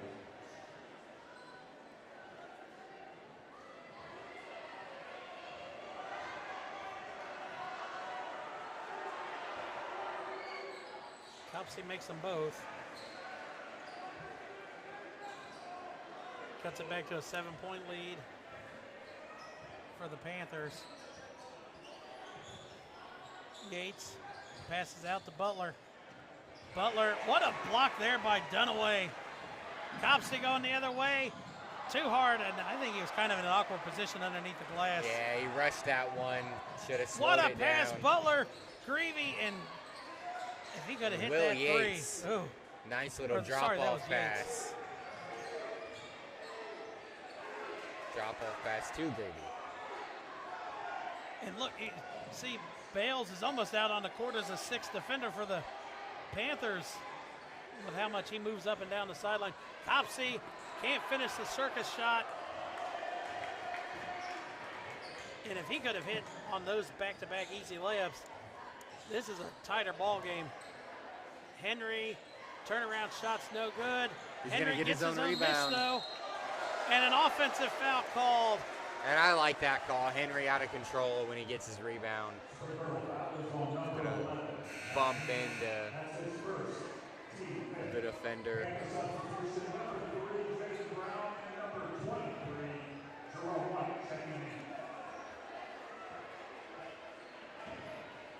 Brown and Will Height check into the game, or Jerome White check into the game for the Panthers.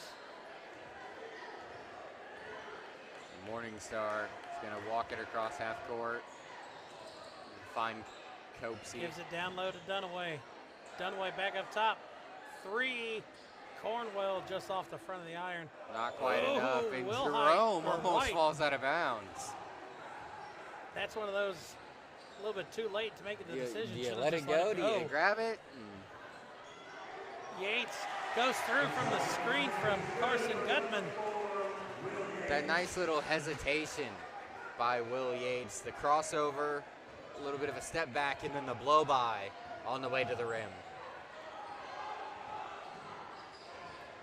Nice job by Cornwell left that one Split short. that. Out of bounds. Copsey lost it underneath. And the defensive intensity right now. And you see, look, Gutman, nice block out because Morningstar couldn't get around him.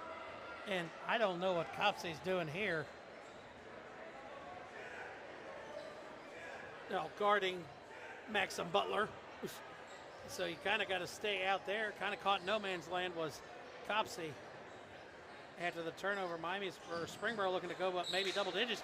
And that one going to go back to Miamisburg. They're going to say it went off of Yates. Yeah, that was a nice job by Cornwall getting his hands in there, knocking it out of bounds off the foot of Yates. And now Yates trying to get the steal back, not quite able. That was a lucky bounce there. Dunaway turn, spin, up off the glass. Nice move for the big man. Powerful move by the big man. Spins through the lane.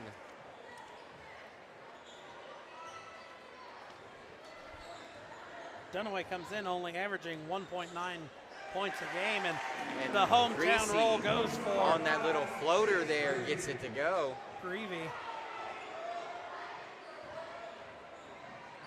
Cornwall kicks it out. Copsey guarded by Brown. Copsey gets it back. Brown, nice defense. 3 attempt. That one's up and good. Timeout. The official stop. Jason Ball knocked down his second 3 of the game. So slowly but surely, the Vikings have kind of chipped away at the lead a little bit, back to 6. Yates now. I think this is the slowest we've seen the pace go for the game in this first half. Yates gets the pass back from Gutman. Greavy. Now Brown working it down low to Gutman. Gutman shot off target. Dunaway the rebound.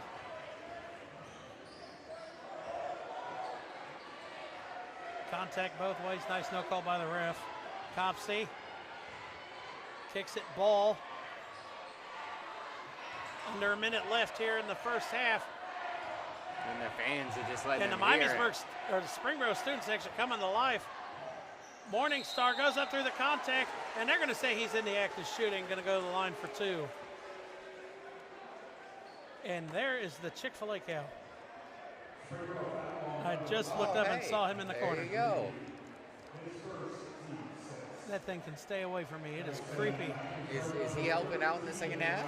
He's wearing Are we going to get a 4th ref? a ref uniform? That foul was on Greavy.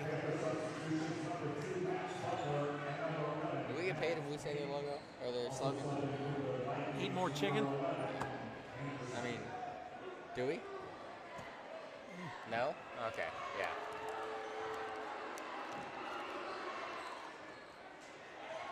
Ball fights for the rebound. Jump ball. Favor to the Vikings.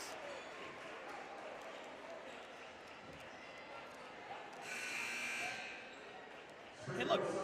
Nice job there by Jason Ball fights Ball. through White and Henry. Yeah, Jerome White needs to do a little better job there, boxing out. Dunaway gets it into Morningstar. Back down to Dunaway. Dunaway! Oh, just couldn't finish at the rim. Kind of went up, straight up with it instead of. Now Yates taking his time, bringing it up. Hands it off to Butler. Butler, thought he was going to take the 3. Steps inside and He's can't off hit balance for the when free he throw took line that jumper. one. He's off I guess balance. he needs to stay outside the arc. 12 seconds left. Yates comes away with the steal. Yates lays it up off the glass. Great job there by William. And Miamisburg had nobody back there on defense. They got to have a shot to get it off. Cornwell at the buzzer, just short. And that is how the first half will end. Springboro closes it on a 6-0 run. Cornwell tried to cross up. And look, Cornwell's looking, he's not even paying attention. He's looking at Freeze for the call. And then And after the steal, Yates accidentally knees 6 Cornwall seconds in the back left. of the head. And nobody from Miamisburg back there at all to try to get the inbounds and maybe get a closer shot. But Springboro up 7, 25-18 over the Vikings at the half. See if Springboro's defense intensity can keep it up for this second half. Not a lot of switching there. And we'll be back for the second half of our MVCC Game of the Week, presented by Minuteman Press of Kettering. Think about it. Think about it.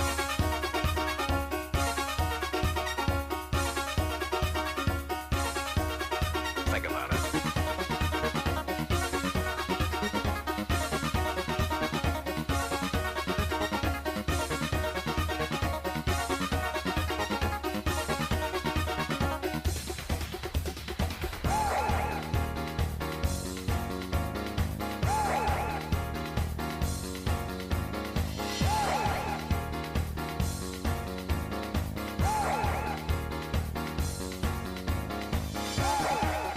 Think about it. Think about it. Think about it. Think about it.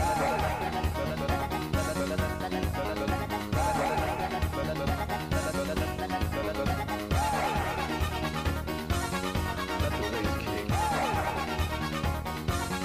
Let the bass kick. Let the bass kick. Let the bass kick.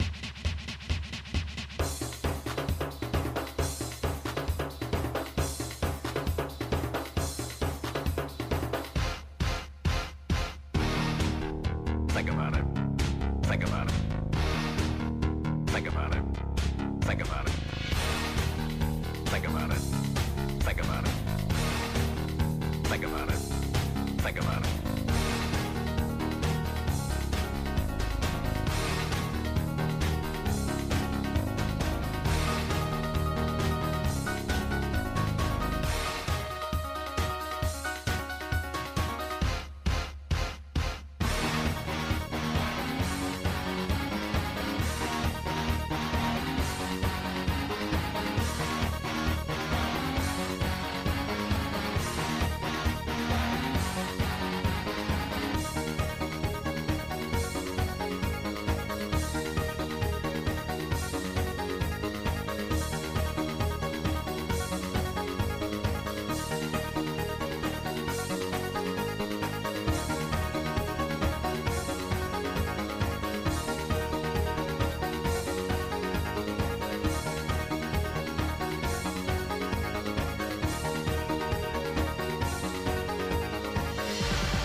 All right, welcome back inside Domino's Gymnasium as we get ready to start this second half. Springboro holds a 7-point lead, 25-18 over the Miamisburg Vikings. Andy, what does Miamisburg have to do to try to get back into this deficit? Well, Jared, their leading scorer coming into tonight's game is Andrew Horner, and he scores about 13 points a game. He's only got 2, and, you know, they really, I feel like they haven't done that much to get him involved, you know. And I think they're going to have to run some plays for him in the first couple minutes here of the first half, or in the first couple minutes of the third quarter.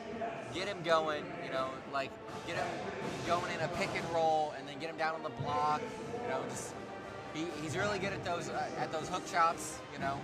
If he's start to get him a little comfortable, get him rolling, and then maybe some other pieces of the offense can start to come together. I think we saw Dunaway play a lot of minutes there in the late second quarter, and I think it was in part of Horner having 2 fouls. And Dunaway didn't do a bad job. He had 2 blocks, a couple rebounds that kept it alive for Miamisburg, and really he went straight up with 1 shot, went straight up and straight down, didn't really get an arc on it. I mean, he has 2 points, but I mean, he's a lot more in there defensive purposes, and so far, I mean, kind of in replacement of the bigger man stepped up. So it'll be interesting to see if Miamisburg maybe tries to work in a little bit more of Dunaway. But they're going to stick with the same starting 5 here to start the third quarter, and it will be Springboro ball.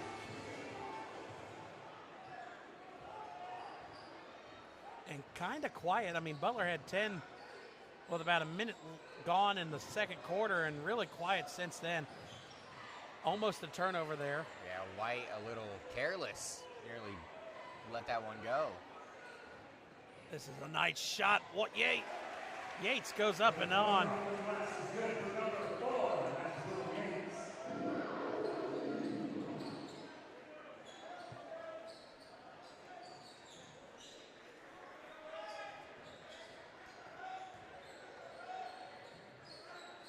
There you see. Now ball.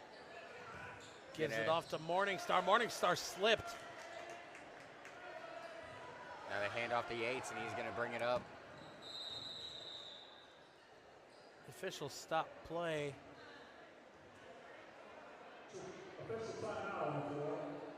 One of those Chick-fil-A squish balls that they threw out at halftime just made its way back to the court. And then made its way back to And Back to the administrator. administrators. Athletic director took that one away. So Yates on the Yates, attack. tough shot. Euro step.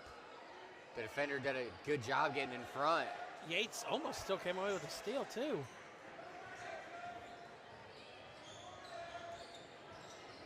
Morningstar kicks it over to Ball. He's 2 for 2 from behind the arc. Cornwell feeds it down low to Horner. White. Does a good job cutting off the pass, knocks it away. I thought he was still in the air when he touched the ball. Take a look here in the replay. And you see White sees where it's going, intends it, and I think he still had a shot. Ball gets a shot off and up in that replay.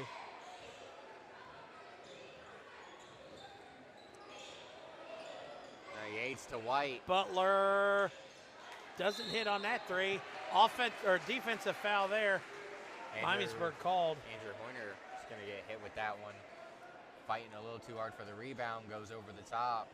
Miamisburg foul for number 24. See, I think that one should have been more on Horner. His second, team first. Looked like and Greavy hits it.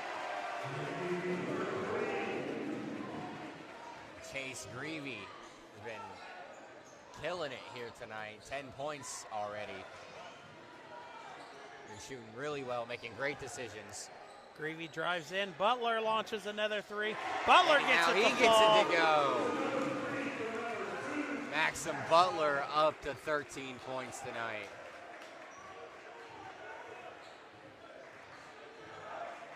Morningstar gives it out to Ball. That shot up and good for Murphy. Murphy's going to get himself on the scoreboard. Yates going to launch a three. That one off a little bit to the left. Now Murphy down inside to Horner. Gets it back. Murphy drives in. Nice job using the rim as a little bit of a defender, getting it up off the glass and in. And an offensive foul going to go back to the Vikings. That one's going to be on Gutman. Going to call a moving screen. Second for Gutman, first of the half for the Panthers.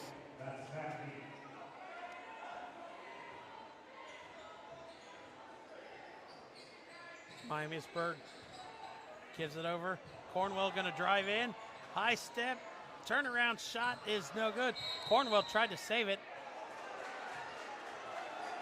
And I didn't see what the ref called. I don't know if he called it out off of Springboro. He did call it off of Burrow.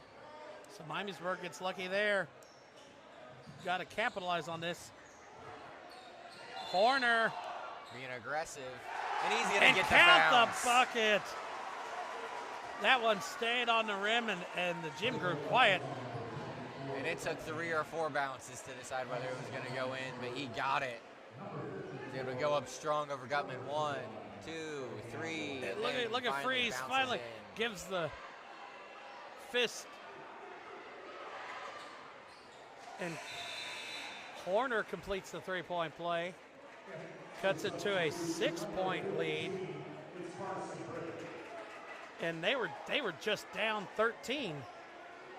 And Miamisburg quickly gets it back under and gets it to a 2-possession game. And look at the jersey hold going on there. I can't believe the refs didn't see that one.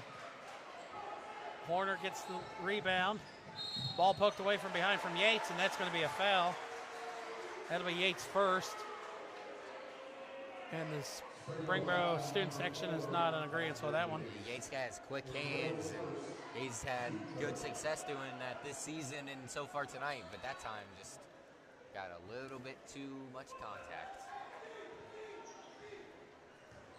Yates comes in almost averaging 2 Now steals a game. Cornwall, the offensive foul.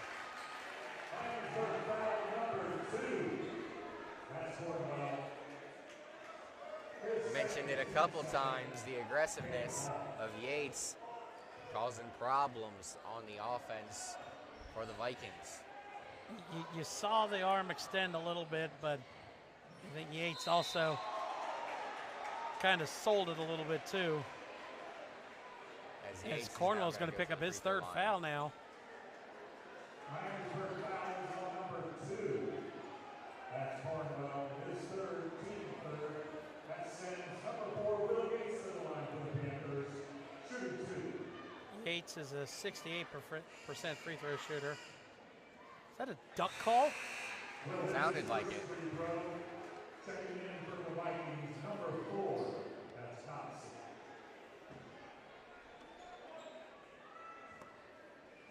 Look over there at the student section and it is a duck call.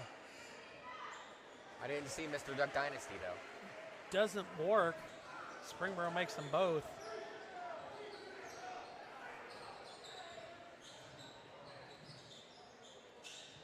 Ball trying to get rid of it.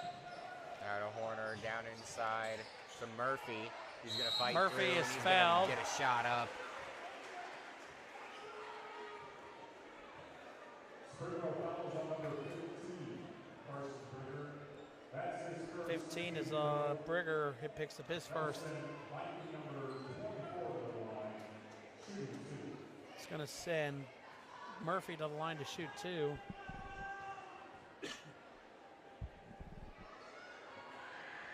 Murphy's first one is no good.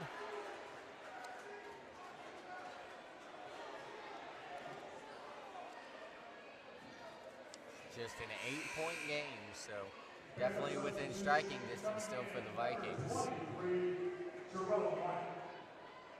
Murphy, not the best three-shooter, 61.5. And kind of surprised. I mean, Springboro. He's going to knock down the second one as well. Yates is going to bring it up.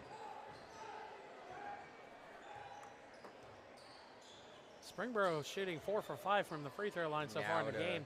Butler, and Butler on the attack. Up off the glass. Ow. Strong move there by Maxim Butler. Now with 15. And he's going to get the with steal. the steal. Steps into a 3. Just short. That roof would have just blown off this building if he would have knocked that one down. Well, that was a unique steal. I mean, he kind of caught it behind his back.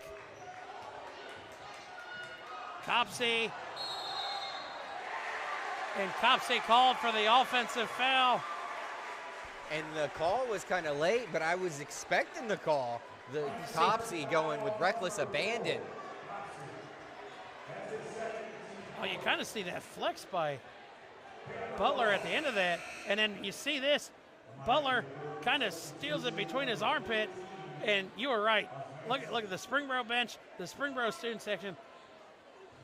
The roof was about to come down here in Domino's Gym if he would have made that. That last foul was on Copsey. That is his second, team's fourth. White kind of been quiet here so far in the second half. Greavy drills He has not been quiet here tonight. Now with 13, Chase Greavy. I believe that's his third three-pointer here on the night. Miamisburg close to the 10 seconds. And, you know, it's almost as if the better they play offensively, the better the Panthers Loose ball. play Morningstar defensively. saves it. Yates fouled on the way up.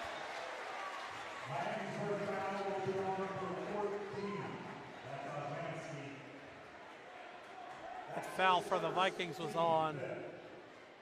Just the energy, the hustle that Elios Mansky. Springboro is playing with right now is awesome. It's that double team off of a pass that is killing Miamisburg tonight. And in so many different circumstances tonight, situations. And The you see, defense has led to offense. Just making great things happen. With just under 3 minutes left to play in the third period, the score is Springboro 41, Miamisburg 28. We've got a 30-second Miamisburg timeout. Miamisburg calls a 30-second timeout, and they have found themselves that once was a 5-point lead for the Panthers has quickly escalated back to a 12-point lead for the 13-point lead for the Vikings, or deficit for the Vikings. See a nice shot there of the Springboro Domino's Gymnasium.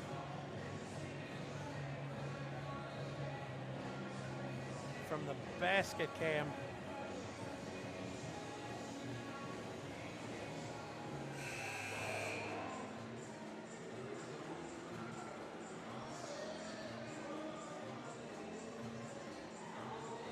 And let me Just what a between great finish Butler there by Max and Butler.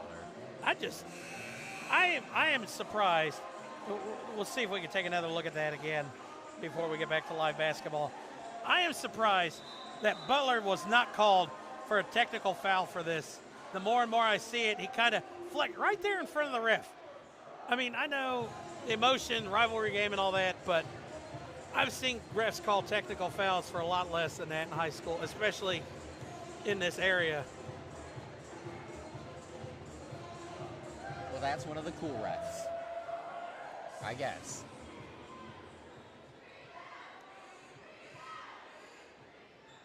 The duck call is not working for the Vikings, so I think they need to get rid of that. And Yates steals the inbounds pass. I looked Butler. down at my stat sheet for 1 second. And, oh, Henry misses. Henry fights for it, and they're going to call a jump ball.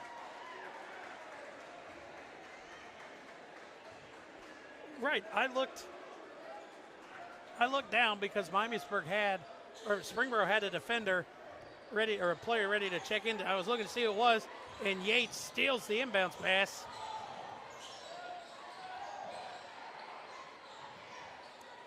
Ball in the mid post. Out to Morningstar. Morningstar, that was way off, out of bounds. Back to the Panthers.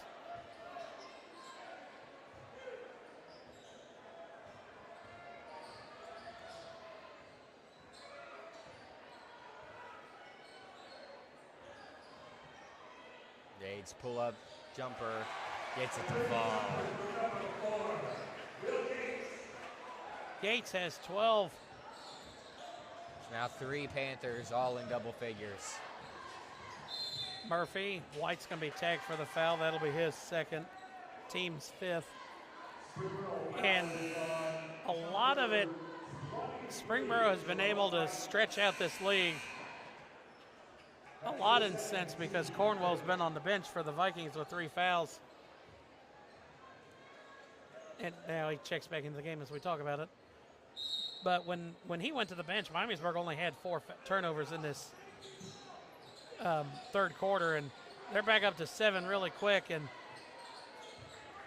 I'm not saying Cornwell's the big key, but one of your better ball handlers, and Morningstar can't get it to fall. Horner, nice offensive board for the big man. Horner puts it back. Another offensive board, fouled and count the basket. He's going to get that one to fall. Try and get some of the energy back for his Vikings. It's really been a struggle here, specifically in this quarter.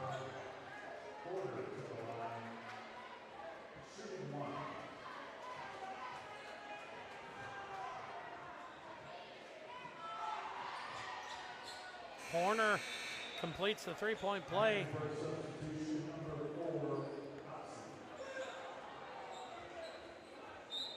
I mean, this is 2 offensive rebounds by Horner. And this one, he is nowhere near it. The big man slips behind. Nice one-handed board. White the other way. Underhand pass to Henry, and Horner's going to foul him. That's going to be his 4th. Excuse me, make that his 3rd. His 3rd, team 7th.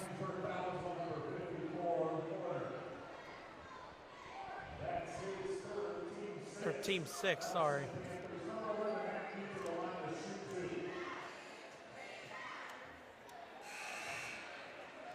And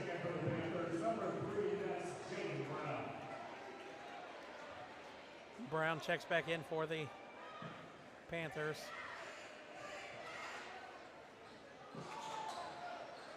Springboro misses both free throws there, and now the Miamisburg fan with the duck call thinks that's going to work every time. Copsey gives it off to Anderson. And he's not able to get the runner to fall. Greavy's going to bring it back the other way. A turnover there by the Panthers. That is surprisingly Springboro's first turnover of the quarter. Slips through the hands of Jaden Brown. Wasn't quite free. Ready for it.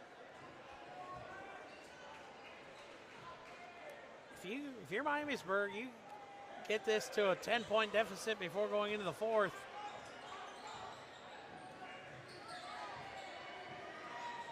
Morningstar trying to find some separation from Butler. 36 seconds left here in the third quarter. Copsey's going to launch a three. That's off the... Too strong. Greavy hesitant there. Thought he was going to shoot the three. 22 seconds left.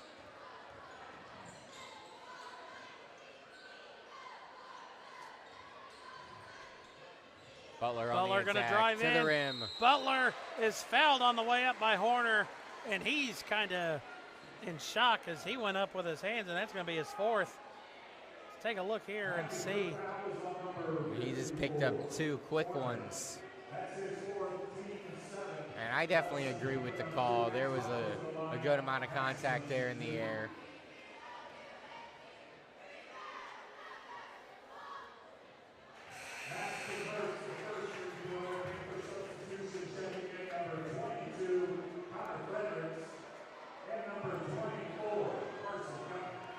That's really tough. Horner picking up two fouls there in about a minute and a half.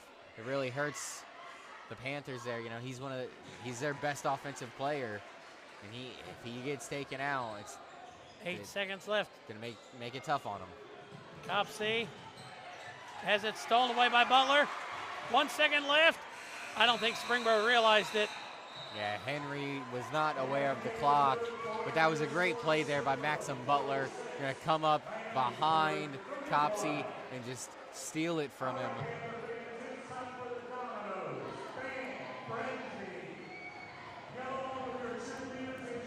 Time for the fan frenzy here in Springboro.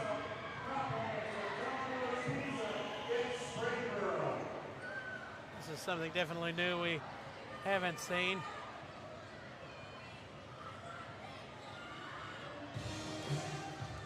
So at halftime, they gave away Chick-fil-A for a year, and now they're giving away large pizzas. A large pizza, yeah. I think that was misleading. I didn't see any pizza handed out. Must be a gift card. So 15-point lead here for the Panthers as we get ready for the fourth quarter. Miamisburg's got to tone down on the turnovers. 9-8 they had in that quarter alone. 0 for 4 from behind the arc. So they've got to get the threes to start falling, and they got to quit turning the ball over if they want to try a chance to come back. But this defense is relentless by Springboro. I mean, definitely does. I mean, the way they play tonight, they do not look like a 3-7 team. Yeah, and they've done a really good job, shooting their threes. They've been moving the ball really well. Everything has just been clicking for Springboro. And like you said, you'd have no clue watching this game that they had been struggling so far this season.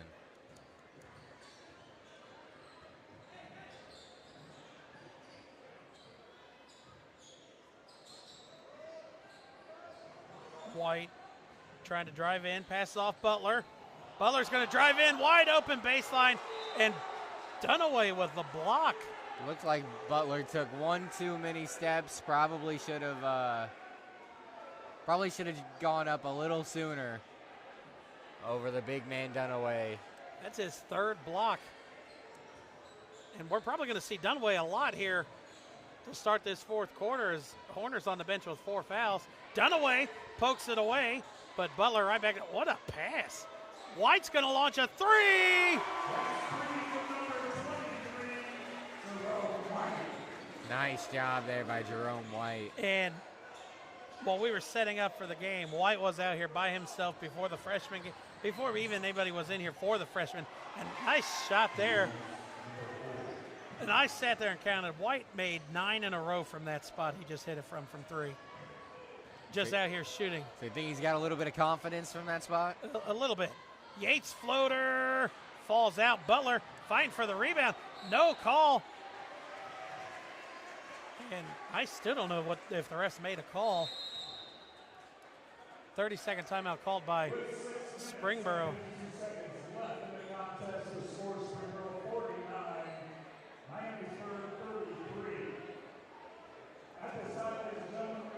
Tonight, Springboro is 7 of 12 from the three-point line. So it's not just Maxim Butler in a hot streak, the whole team tonight.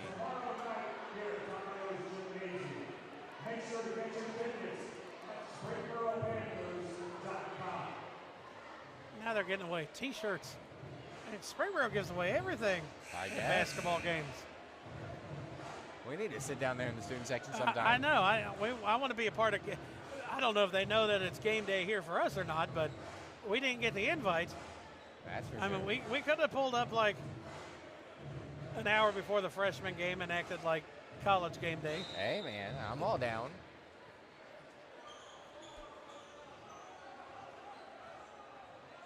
We did that for football season. Springboro got the ball. Yates, guarded by Cornwell with 3 fouls. Yates pulls up. His shot's up and good. That gives him 14 in the game. And things have just been really just too easy tonight for Will Yates and for Maxim Butler. Combined for 31 tonight between the two. And I mean, Greavy's quiet 13 as well.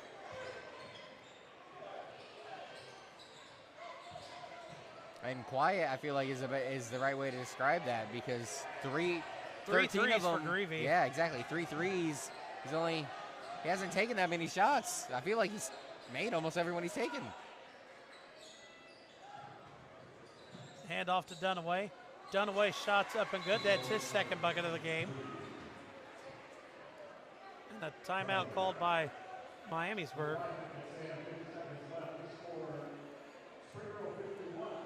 I guess Coach Bales wasn't too excited about how easy that one looked. They're going to go and talk about it.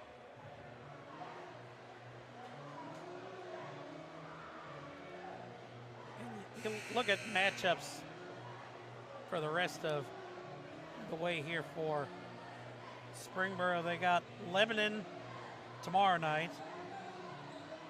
Don't really see a lot of back-to-back games for boys basketball. Then they're off for a week. They got Beaver Creek on Friday the 13th. I'm glad we're not doing a game that day. Then they got their Flying to the Hoop game against Lima Senior on Monday the 16th. Then they're at Baden. Then they're back at Trent Arena again that same week for Friday at Fairmont. We'll be back for that one. Then they'll be at Wayne. So a tough road stretch game there for the Panthers. They're playing away. But if they're able to use the momentum that they're building tonight and take that into those games, and really then maybe if they're able to play well in those games, they'd be able to turn their season around, because they've been really impressive here tonight. And then after that, they finish. Yates is fouled on the way up. They got Springfield, Butler, Belmont, sorry. Then they're at Northmont, home for Centerville. And then they are at Miamisburg to close out the year, and we will close out the year with them. William Yates going to go to the line for his 15th. And maybe his 16th point. And then looking at the Vikings' rest of their schedule. Miamisburg at West Carrollton tomorrow night. That one will be a tough one for the Vikings. Then I might go to that one. Go and talk to Coach Parker.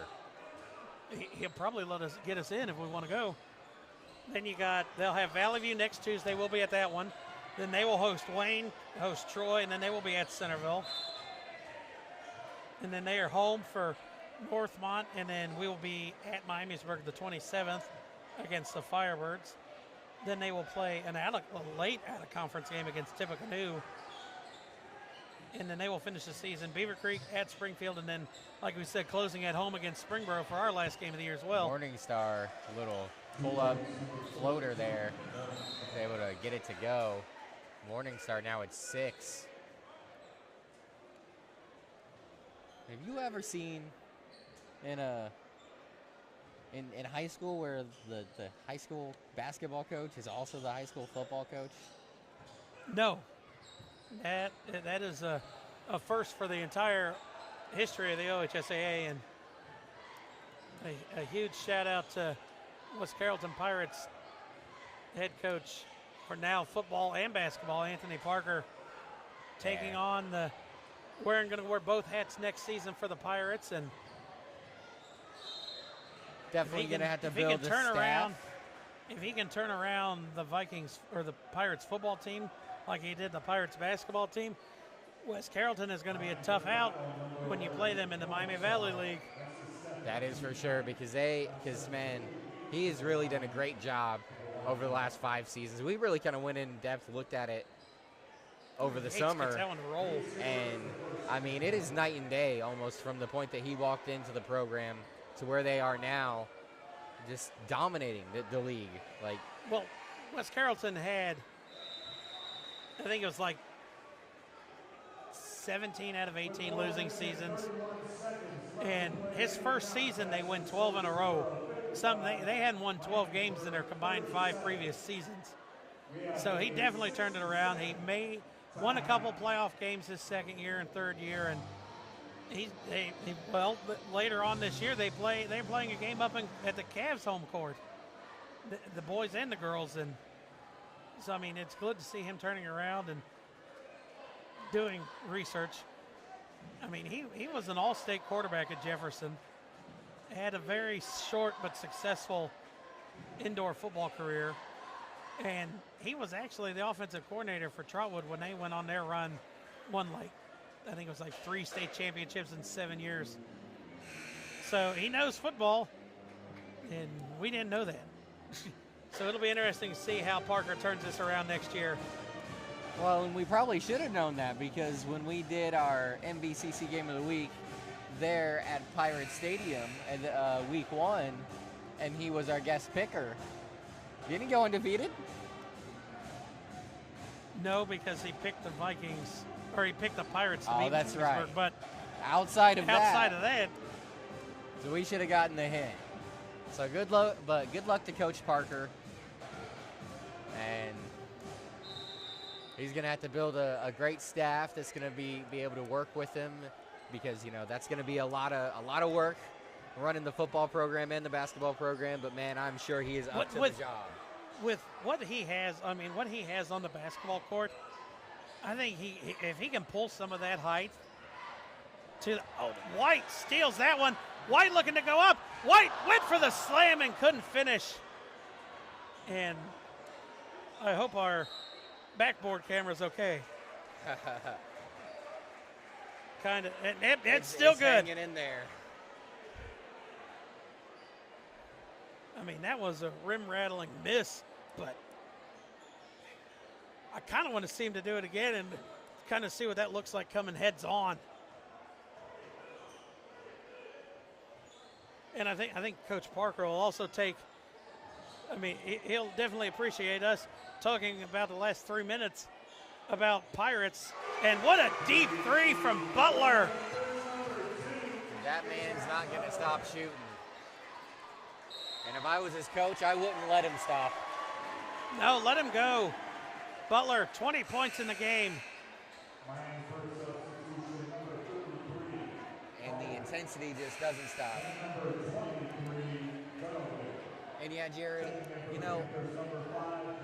and if he's able to, Coach Parker's done a great job, like, building not just the high school program, but, he's done a good job, like, trying to build the younger programs, because, the pipeline to high school is so important.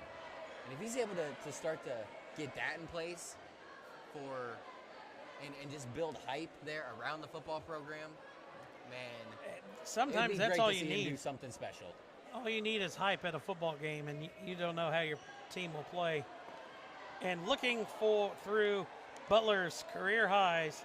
He had 26 earlier this year against Springfield, Yep. and an 80-48 annihilation. And scored 23 a couple nights later against Kings. So he's definitely got 3.5 minutes left. Let's hope Brian Bales keeps them on the court. At least get 2 more threes. Butler's going to drive in. White can't get it to fall. He's going to rim out. Down inside to Murphy, and that one's going to be blocked by White, but I believe they're going to call a foul. Springboro foul number 3. That's Jaden Brown. His second team sack. So the foul is actually going to be called on Brown. Number 24 working to the line. Shooting 2.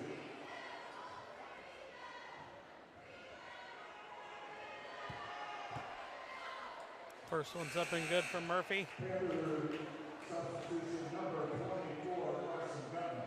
Also checking in for the Vikings number No. Butler's Okay, gonna but come never out. mind. Butler Oh, moved. okay. I thought he was taking him out. Like, no, coach, come on. Yeah, I saw the high five, and I thought He was going to take him out. Like, no. That one's no good. And Yates comes away with that rebound. Yates trying to find some separation. Gives it back up top to Butler. Butler trying to find some separation. Kicks it back out to White.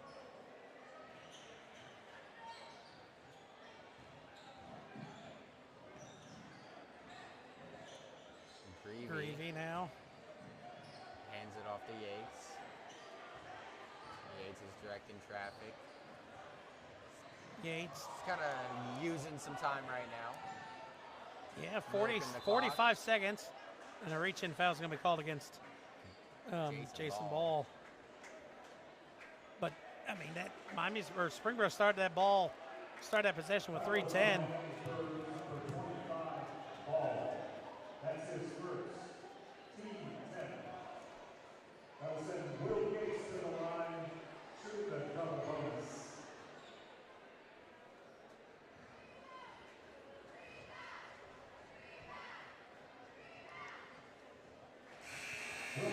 Yates knocks down the first free throw. He's got 19 now. Jaden Brown for the Vikings. Double 0. Work.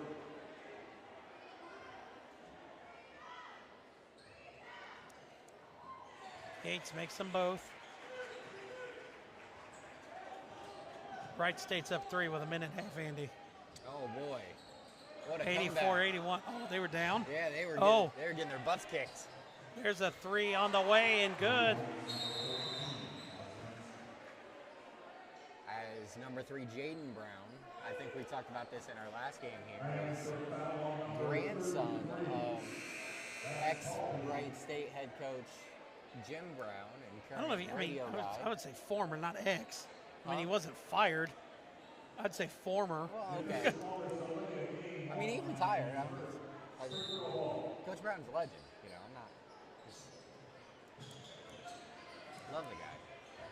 Butler running up court quickly. I want to see Butler get at least two more threes.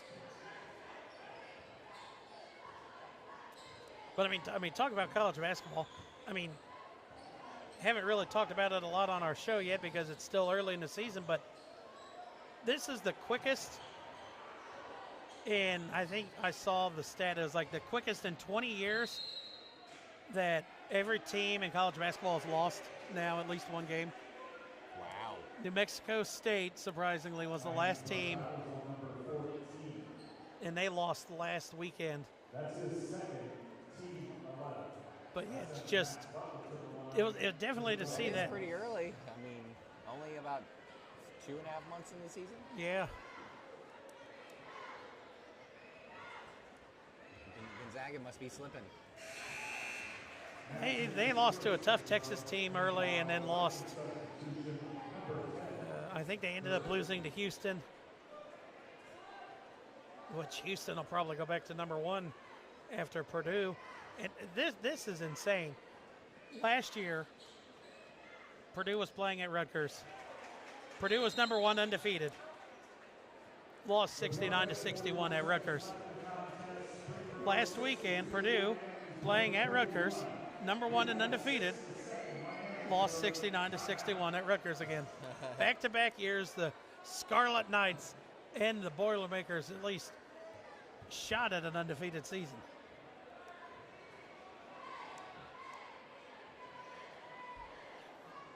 Just a minute 40 left here in the ball game. I think now everybody is just in anticipation to see if Butler is going to get those 4 points to tie his career high. And actually, I want to see if Yates, see what his career high is. Yeah, I was thinking that earlier. My phone is nearly dead, so I cannot. So you can't look, so I got the.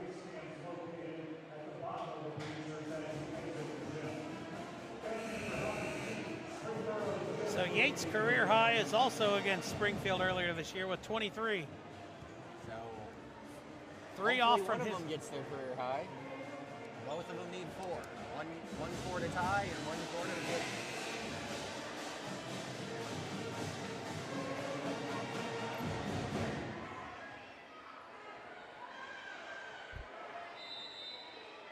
And it's not going to be Butler's night as he is on the bench for the Panthers. So three from Yates ties his career high if he gets a chance. And I thought he was going to get that steal.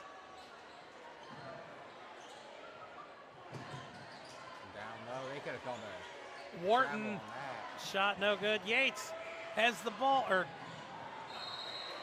there's a foul.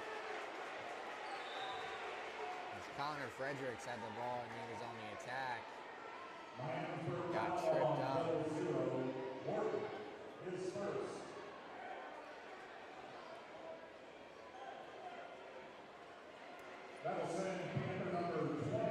It looks like Right State's going to hold on and win. 88-81, 20 seconds left. I think that's going to be a win for the Raiders. It's been a tough season for them. It puts them at 9-7. Up and down. Started off really strong on in the out-of-conference schedule, and then really struggled once they got to Horizon League play, which really been surprising because under Coach Nagy, they've been very, very good in conference.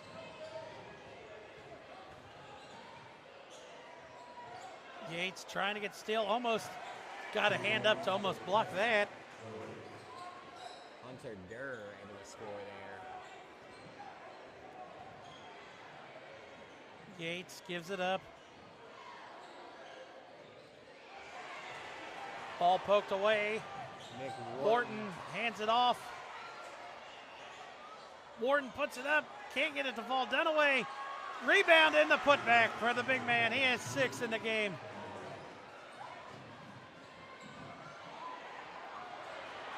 Here we go. The crowd put a lot of emphasis behind that, what I thought Brigger was going to try to slam it home. 18 seconds left. Dunaway drives in, kicks out. 3 on the way. That's no good. Rebound for the Panthers, and they're going to dribble it out. And Springboro is going to win in dominating fashion. 19-point win, 64-45 over the Miamisburg Vikings. And this one's a hard one. Player of the game.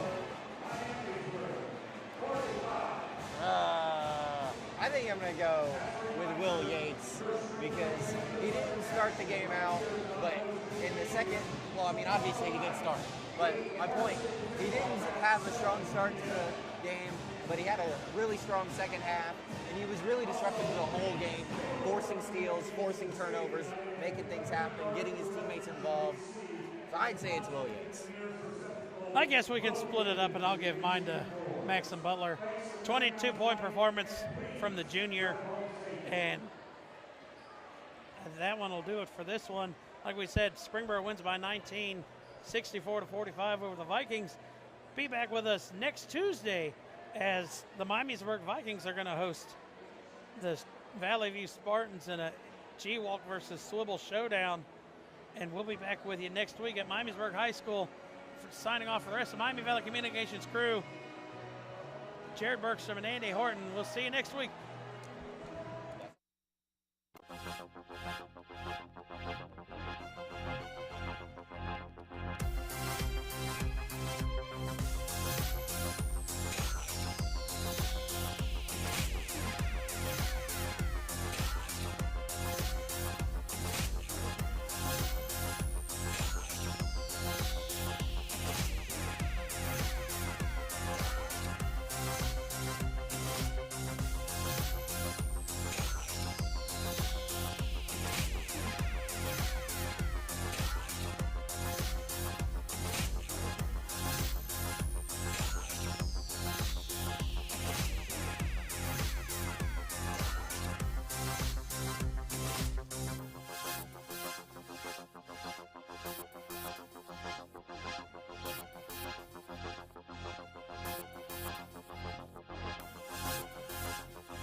Think about it. Think about it.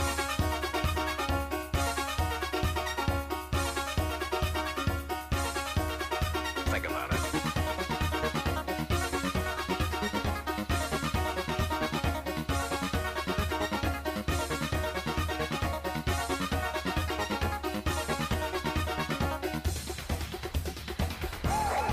Think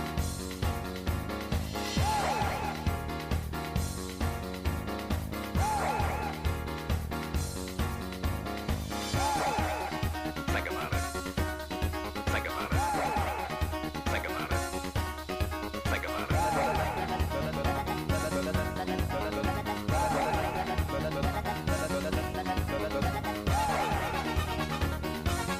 Let the bass kick. Let the bass kick. Let the bass kick. Let the bass kick.